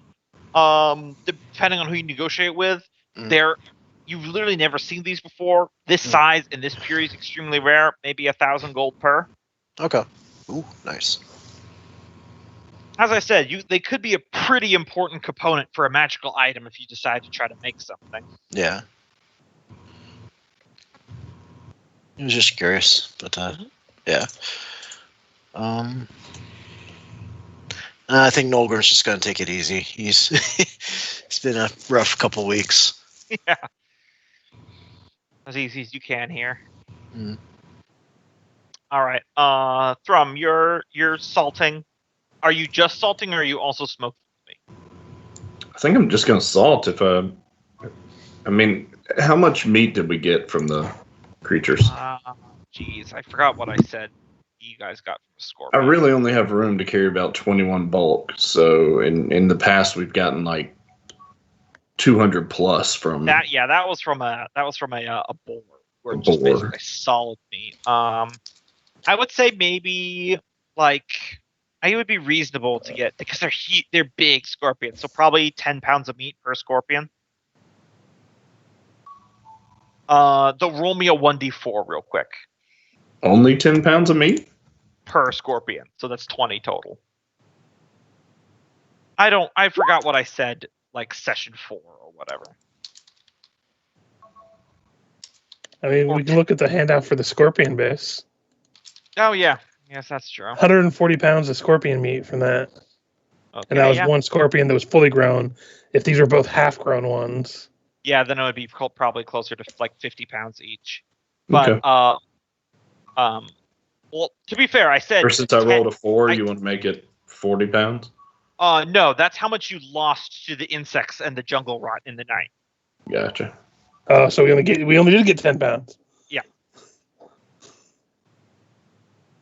Because food decays much faster when it's humid. So wait, how does that go down to 10 pounds? I don't know. I was just making a shit. Be quiet, Richard. You were dealing with about 50 pounds each, and if I Okay. remember correctly, bulk, because So- bulk and pounds are slightly different. Let me see, because I remember saying, one bulk, is roughly 5 to 10 pounds. Yeah, my original estimate of around 20 bulk worth of food was pretty Okay. close to the money. Alright. But now it's 4 bulk less because you lost some.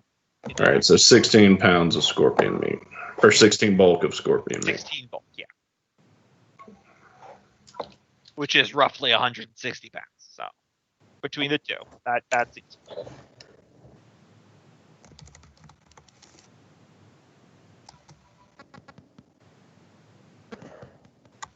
All right.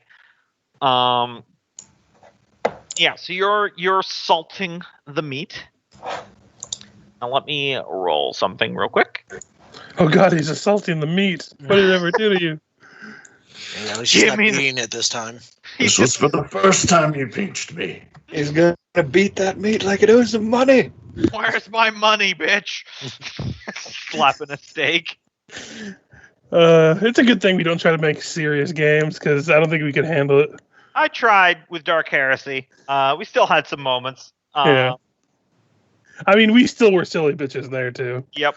My most successful character in that was a tech priest that was obsessed with light bulbs. Okay. So you're probably just all within the same line of sight of camp with each other, right? Mm-hmm. All right. Thrum, you've probably got like the meat split into like 2 piles, one that's salted and one that's unsalted, and you're trying to apply an aggressive coat of salt while trying to keep the jungle insects off of what you have. Yeah, I think once I'd salt it, I'd wrap it in some of the spider silk. Mhm. Just to keep bugs from dropping, laying maggots on it while I'm going. And then wrap that up if I can. Mhm. But obviously, it takes some time to perfectly salt it, pack it again, salt it again, pack it again, and then wrap it. So. You just finished salting up some meat and you set it aside, and you're reaching your hand to go pick up some more meat from the pile, when all of a sudden a massive set of teeth that have got like blurry blue smudges around the end of it apparate out of thin air and take a massive, about a 5 bulk bite out of your pile of meat and immediately vanish. I'm like lunging at it, assuming it's some kind of invisible animal, going, "Give that back, you son of a bitch!" Give me an attack roll at disadvantage. I mean, unless you're trying to do a grapple, in which case that would automatically fail.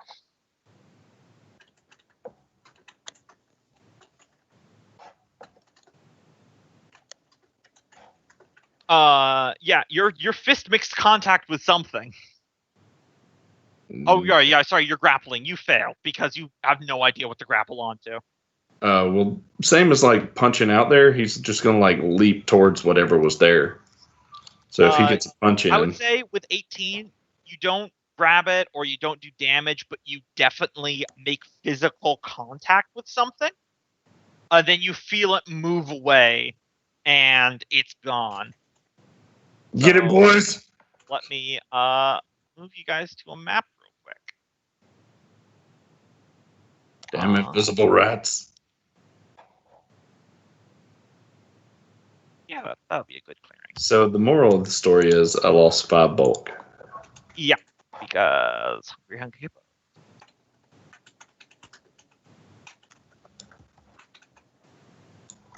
It's a big mouth. Mm-hmm. It's 50 pounds. Very big. Right. I don't think I want to fight something that takes away 50 pounds in one fight. Well, it helps that you had it as loose meat. So you guys arrange yourself how you would be in the clearing. Oh, and you can drop Ivy there. I'll get this set up.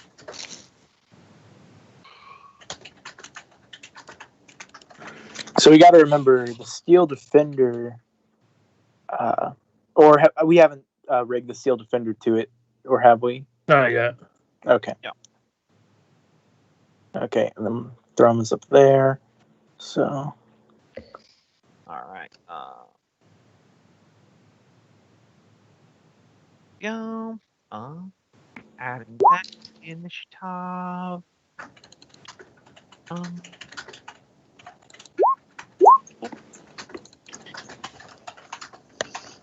I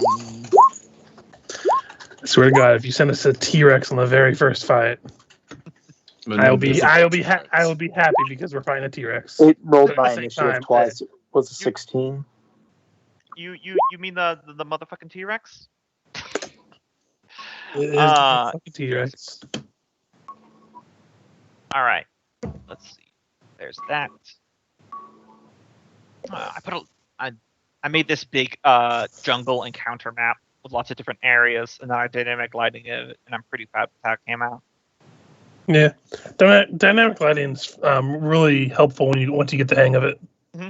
I also turned off the setting so that way if you guys see like an edge of darkness, you can actually move through it, and then it'll just swap your vision over to the other side. Yeah. So Did you do the one where? Oh yeah. I always wind up having to disable the when you're doing the dungeon crawls, where if you move your token, you can't see until you drop your token. Yeah. But it's not always important for certain fights. Like if you're in more open spaces, it's not as big a deal. Versus like if you're actually in like a tunnel cave system. Now let me find some more music here.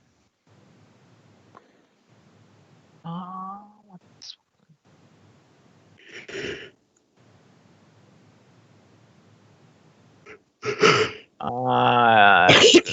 Now. Music was the one thing I didn't prioritize prepping for this session. All right, Thrum, you're top of the initiative order. All right, which way did he run? You have no idea. It's literally invisible. All right, he's going to stand up and grab his spear and start swinging it around wildly. Okay. It took our meat, and he's going to stand by the meat. So if it gets back around, it will bump into his spear. I don't know. Okay.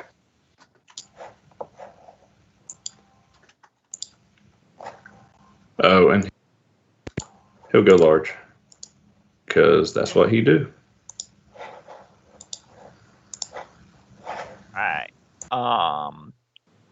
Fergus, what you doing?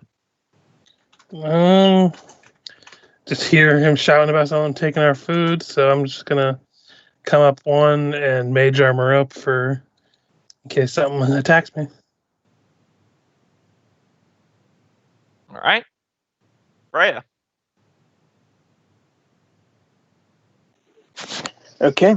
I am going. Can I see which direction Thrum lunged in? Yeah, he definitely lunged in the eastward direction, towards that tree line. Okay. And I'm Yeah, going these to are all look trees around you. I'm going to look that direction. I'm going to prepare to cast web when it reappears. Okay.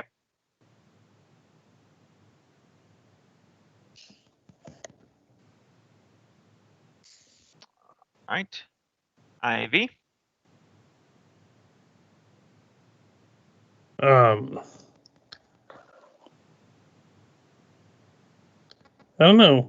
What would she do? I don't know. She's saying that something stole the food from there. Maybe she should just fire an arrow into the brush. Yeah, sure. That'll miss. Yep. Nolgrim. All right. He's gonna switch his vision to the bat's vision. Mhm. I think that's 60-foot blind sight.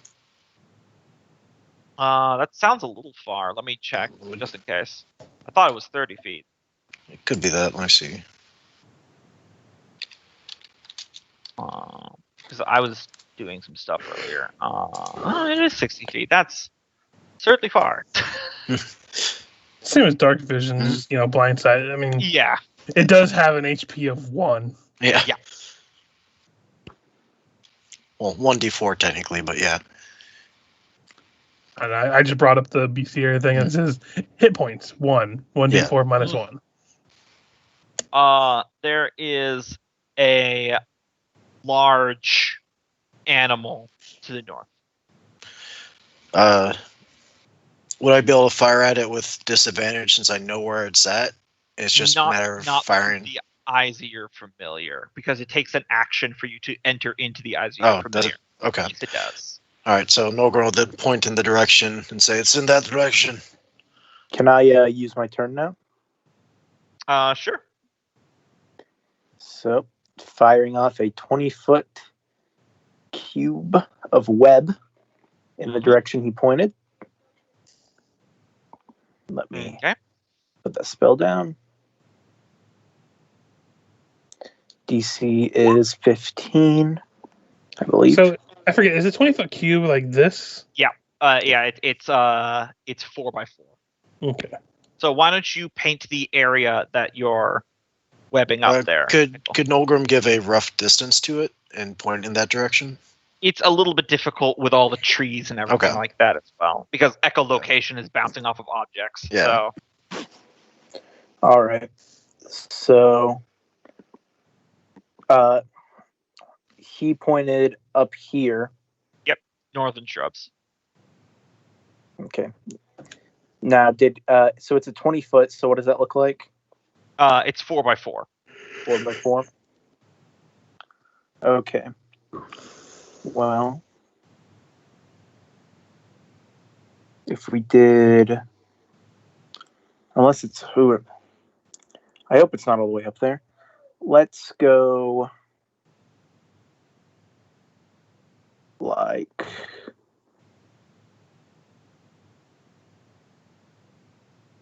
one, two, three, or 1, 2, 3, 4. 1, 2, 3, 4.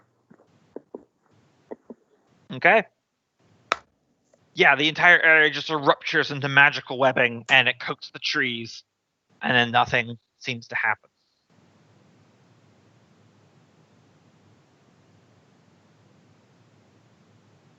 All right.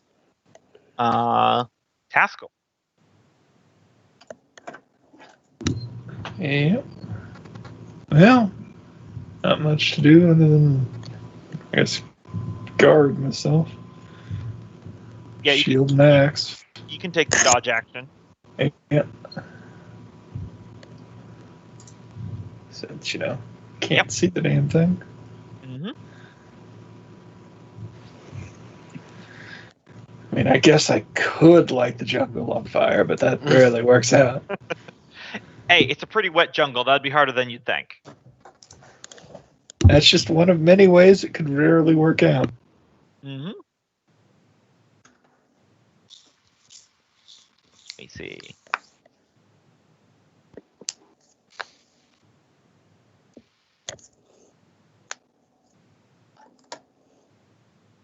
Just doing something here.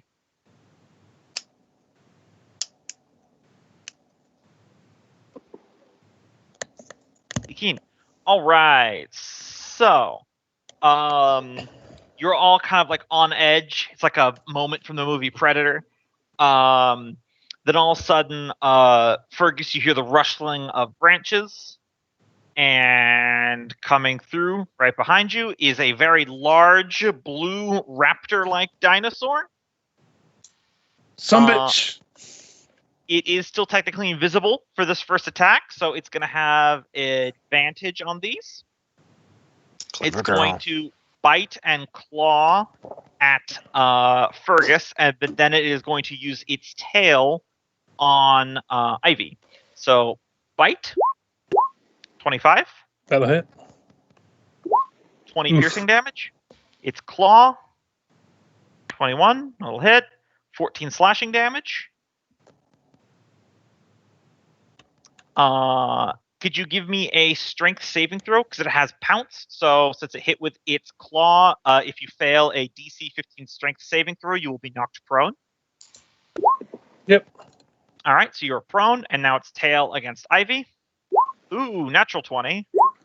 For 17 23. plus 6. 23 Yeah, bludgeoning. She's at 0. Well, at least she's...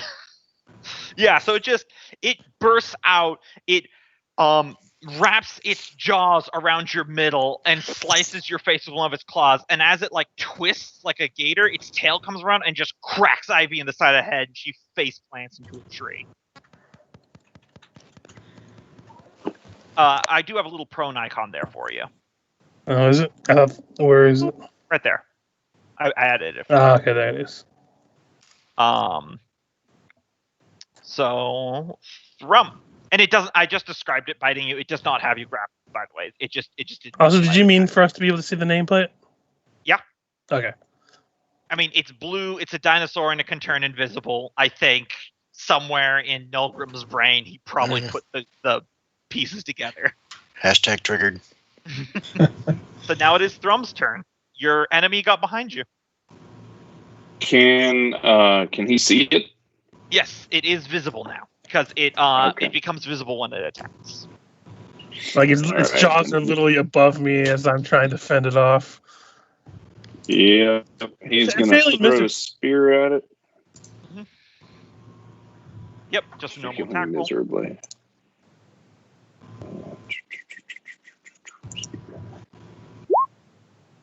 Oh, that'll hit. Roll Uh, damage.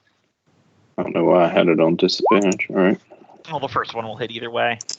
So Yeah. that is 9 damage. Your spear cuts it on its back as the spear embeds into a tree. It gives a roaring hiss before it uses one of its legendary actions to become invisible once again, and vanishes.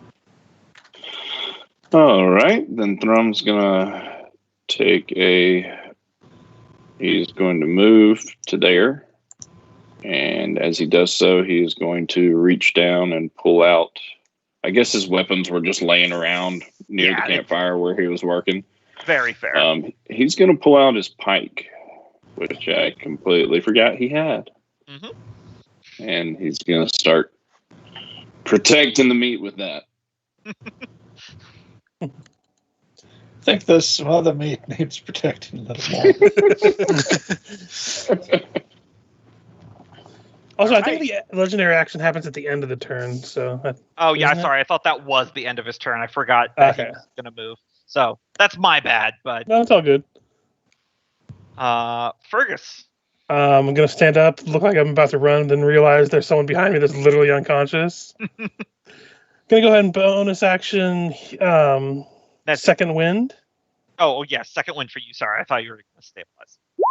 No, so I will heal myself by 12, Mhm.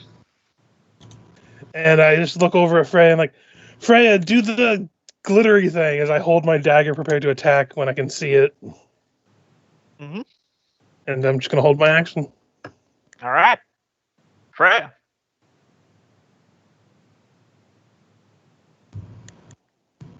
You're muted.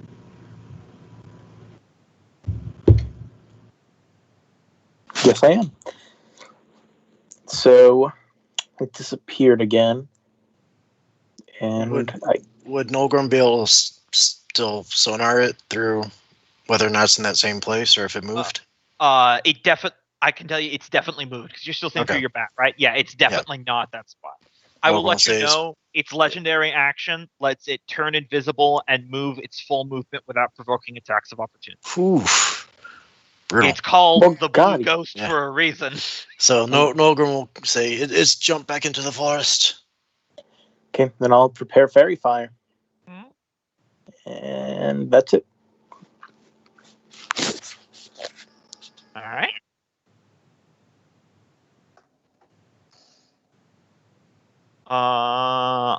Death saving throw for Ivy.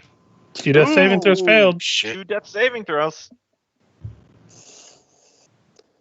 Nolgrim, you're still seeing through the eyes of your bat.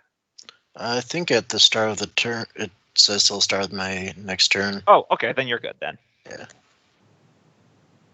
Yeah. Okay, so then he is going to run up and take a defensive posture over Ivy and speak to, or quickly call out to Taskill. Are you able to bring her back up? Hey. Right. And then I'm going to ready Eldritch Blast when it pops back into view. Gotcha. Yeah. Taskill. I was going to healing word and rush into attack, but since it's disappeared, I'll go ahead and do the full cure wounds on her. Okay. She comes too. Yep. Mm-hmm. I love that, Fergus. Are you still prone there on the ground? No, I'm supposed to be standing up. Okay, yeah, okay, cool. Because she's also prone. But it's not her turn yet, so she can't stand up. Sometimes I wish that I can enlarge this wheel of status ailments because I can never see I know. everything. There we go. All right. Just a quick check here, because I'm currently moving this thing on the GM layer. Can you guys see it when I do the little measurements? Not if you're on the GM layer. Okay, I'm not cool. seeing it. That makes this so much easier. Yeah, It's if you're on the large GM layer, you can't see it. It's only you have to worry about it when it's in the shadows and you're on the main layer. Mhm. So I've just started moving everything on the GM layer, even if it's you guys don't know it's there because it's easier to navigate things. Okay. Yeah, you guys here. Actually, I should do this. I'm gonna give it a roll at stealth at advantage because that's what you're supposed to do. That's what the rules say. Mm-hmm. 19. Okay. It's currently not. You need to roll a perception of 19 as an action to be able to spot its location. Is how the official. I just checked it. The official stealth versus not stealth rules go. Mm. So, yeah, it's 19. So you kind of have a moment of quiet here. Thrum. So I'm confused. Are we out of combat? Nope, No. you're still in combat. It just it used its action to stealth in addition to moving. Okay. Shouldn't And, it be higher than 19? Wouldn't it get a big bonus from being invisible? Nope, it just gets advantage. It just gets advantage, Okay. and all attacks against an invisible creature already have disadvantage anyway. And I think your I'll check the invisible condition, but I think you have disadvantage to spot it. I could be wrong. All right. Invisible creatures are impossible to see without aid of magic or senses. For purpose of hiding, a creature is heavily obscured. The creature's location can be detected by noise or by making tracks it leaves. Would it be possible to get some idea where it is? Well, that's I going think what through the perception foliage? is for. Yeah, Oh, you have to take gotcha. an action to spot. It's a spot action. It's something I that gotcha. I've seen a lot of. Because then, like he said, like it might leave imprints. Because this, I mean, if it's so humid, there's gonna be easy indentation on the ground. So you still have to detect it, but it's not like impossible. Yeah. Yeah. All right, I moved the wrong. So it is considered heavily obscured, so you guys are considered blinded for the sake of trying to spot it. So sorry, I'm just unraveling the blinded creatures can't see an eye if you fail ability checks. Attack roll. Yeah, it's just you have disadvantage to hit it. Alright, so it's your turn, so sorry about that. No problem. Thrum would move to there and then take the dodge action. Alright.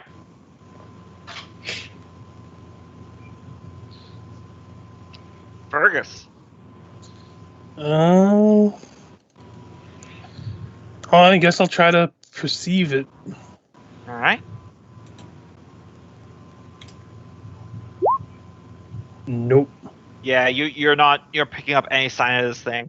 It just, you went after it bit you, you looked up at it from the ground and you saw just like when it turns invisible, it's not like bink and it's gone. It's like it kind of becomes foggy and the air ripples and you just kind of see a blue mist. And mind you, with how quick combat rounds are, for you guys, it was like it appeared, it bit you, and then it was almost instantly vanishing again. And you just saw the brief rustling of some of the foliage, and then just silence and stillness.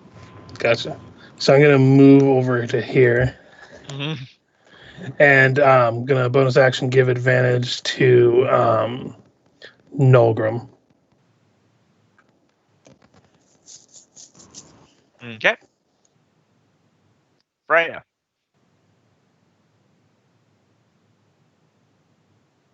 Michael, if you're saying anything, you're muted. Okay. Hold that glitter bomb. Yeah. And I should probably dispel this web. I feel like it's gonna come back to bite us. Yeah. I don't know. It might be helping to protect a flank.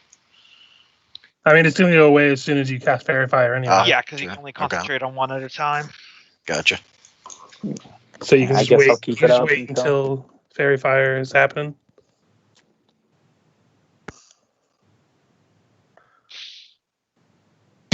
It might be acting as a funnel right now. That might be good. Ivy. Probably gonna start ducking under some tree over here after she gets up, and take a stealth action. Okay. Roll it. Or stealth she does action. not have advantage because this is woodland terrain. So yeah. I imagine her sight isn't very good right now either. It's still dim enough that she's not being affected by sunlight sensitivity. It's really only bad if she looks up. Yeah. So 18 for stealth, and then her action will be to take the dodge action. Gotcha. Nolgrim. Because she probably got hurt from that one tail. Oh yeah. Nolgrim's going to keep close to Ivy. Am I able to ready a bonus action instead of a regular action? I will say you can do that in. It depends on what you're trying to do because I'm always readying nervous my about- hex. Oh yeah. You my can do grudge. that as I can say you can ready that bonus action as an action. Okay, that's what I'll do. Wait for it to pop into view and get ready to hit it with my grudge.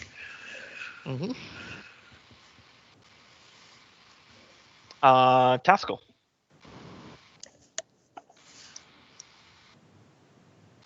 Might have to unmute.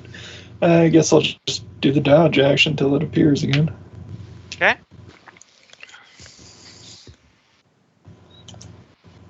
Let's see here. Thrum, were you doing the dodge action? I'm trying to remember. Yeah. Yes.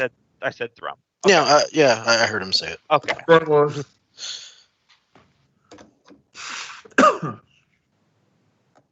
Okie dokes. So.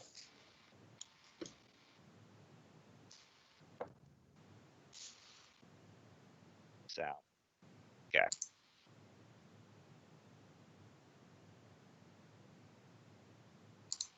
It gets its charge attacks against, or pounce attacks against Thrum here. It would have advantage because of invisibility, but he's dodge action, so it's normal. Yep. So, bite. Miss. Yes. Claw. Hit. 20 slashing damage. Wouldn't after the first attack all of them be at disadvantage though? Oh yeah, I guess it would. He's going to use his soak. Okay. I haven't done this in forever. I forgot I had it. Hold on, let me look. It would just be the 9. I thought invisibility only gave you advantage on the first attack of each. Let me see. It's something to think about now before I start going invisible with some help. Yeah, that's why. And I start sneak attacking everyone. The spell ends target attacks. Yeah. I mean, it's kind of. I'll need to research that because I'll say you're right for now. I just need to research that because there's like a difference between like the first attack versus the attack action. Because technically a multi-attack is one action. So yeah, I'll that's fine. I don't care however you want to rule it right now. We can just go with how you're doing it. But I just wanted to know for future. So if I start doing it and then we change it or something, I'll verify. Then it's tail attack against Thrum again. That's a hit. 16 bludgeoning damage. And it's going to use the second half of its movement to move back into the foliage. So Thrum, you will get an attack of opportunity. Also, I have also all your prepared actions can go off as well. I'm just letting you guys know what's happened. Okay. Does a 17 hit it? Let me see here. A 17 does hit it, so hit that damage. That is 17 damage. 17 damage. Nice.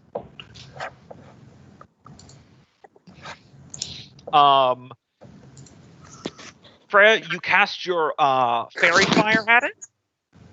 The glob of pink fire goes over, but it is more wily and intelligent than you expected as it dodges down and it uses the trees as cover to block the fairy fire. Mechanics-wise, it used a legendary saving throw to pass.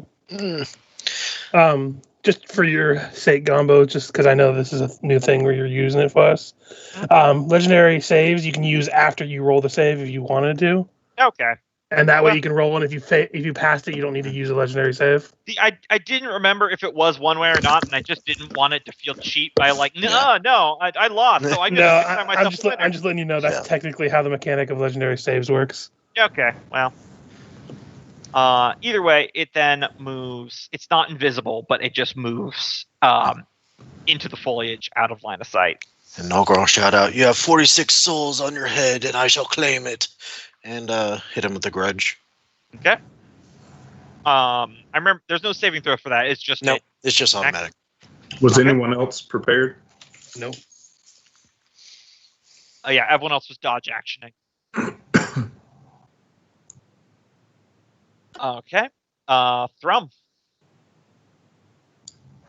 I don't see him anymore. Yeah, he didn't turn invisible. He just literally pounced out at you, and it was like one of those straight up Jurassic Park raptor attacks where like it jumped from the foliage with like its claws and its feet up and landed on you and like bit into your neck. It couldn't find a purchase. It whapped you with its tail on its way out as it ran back into the foliage. Bigger and scarier they wanted. And he's going to step forward, and this time just prepare an action to attack if it comes near. All right. Everybody stay close. Nobody wander out. Fergis. I'm gonna, as a bonus action, whip out my cloak and get ready to throw it as a net when it comes in range next. Nice. And I'm going to go ahead and give advantage to Thrum for his next attack if it gets in range of them again. Gotcha. And I will go right. No, with that thing, I'm going to stay in the middle, so that way I can have optimal chances of using that as a net. Okay. Freya.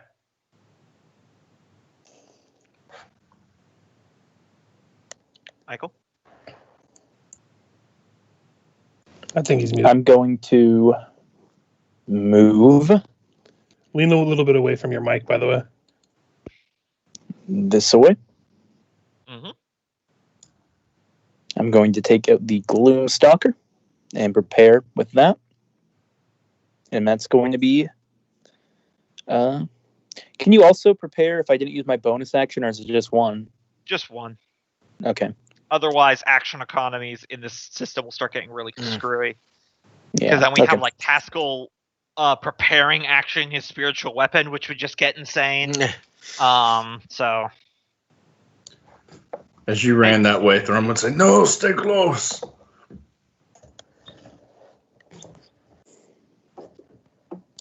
But it's too late now. Ivy. She's still hidden. I'll let you know, even though she wouldn't know this, his passive perception was not high enough to spot her. So I was just going to say she's going to drink a healing potion because she has a couple of them in her bag. Yep. So that's 2d4 plus 2. So 9 healing. Mm-hmm. And probably just going to go ahead and hang out there and stay hidden. All right.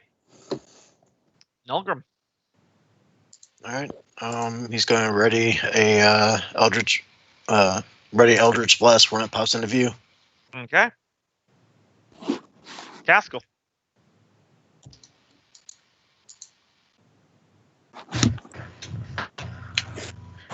Yeah, I guess I'll move over and heal wounds on Thrum. Thank you. Find the button. Hey, there it is. Taskill reminds me of that fucking meme where this guy's like, how I play a cleric. He's like, these bunch of dipshits died. They should have listened to me when I told them not to attack the dragon. All right.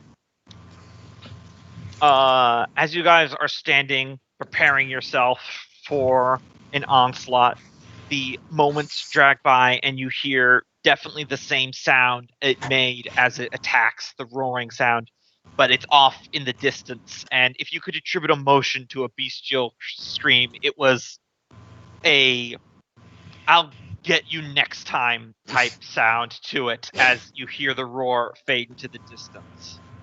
Pussy! Come on, it just probably ran out of legendary actions. No, it refreshes each of its turns. it wasn't running out anytime soon. It's the saves that are once or a certain amount per encounter. Yeah. You just couldn't kill us within the time limit. And now he's going to turn back into a real boy. Well, Or a pumpkin. You're all gathered up and preparing actions and stuff. It's an ambush, Predator. Mm-hmm. It But did yeah, steal the meat as opposed to it really trying to kill any of us to start with. I mean, it almost killed like two of you. Yeah. That's also the question of how intelligent it is, because if it almost killed two of us and it looked like we were almost dead, it would have been one of those things where, would it run or would it think it has the advantage still? But since it's modeled after a raptor, I can't imagine it has low intelligence for a beast.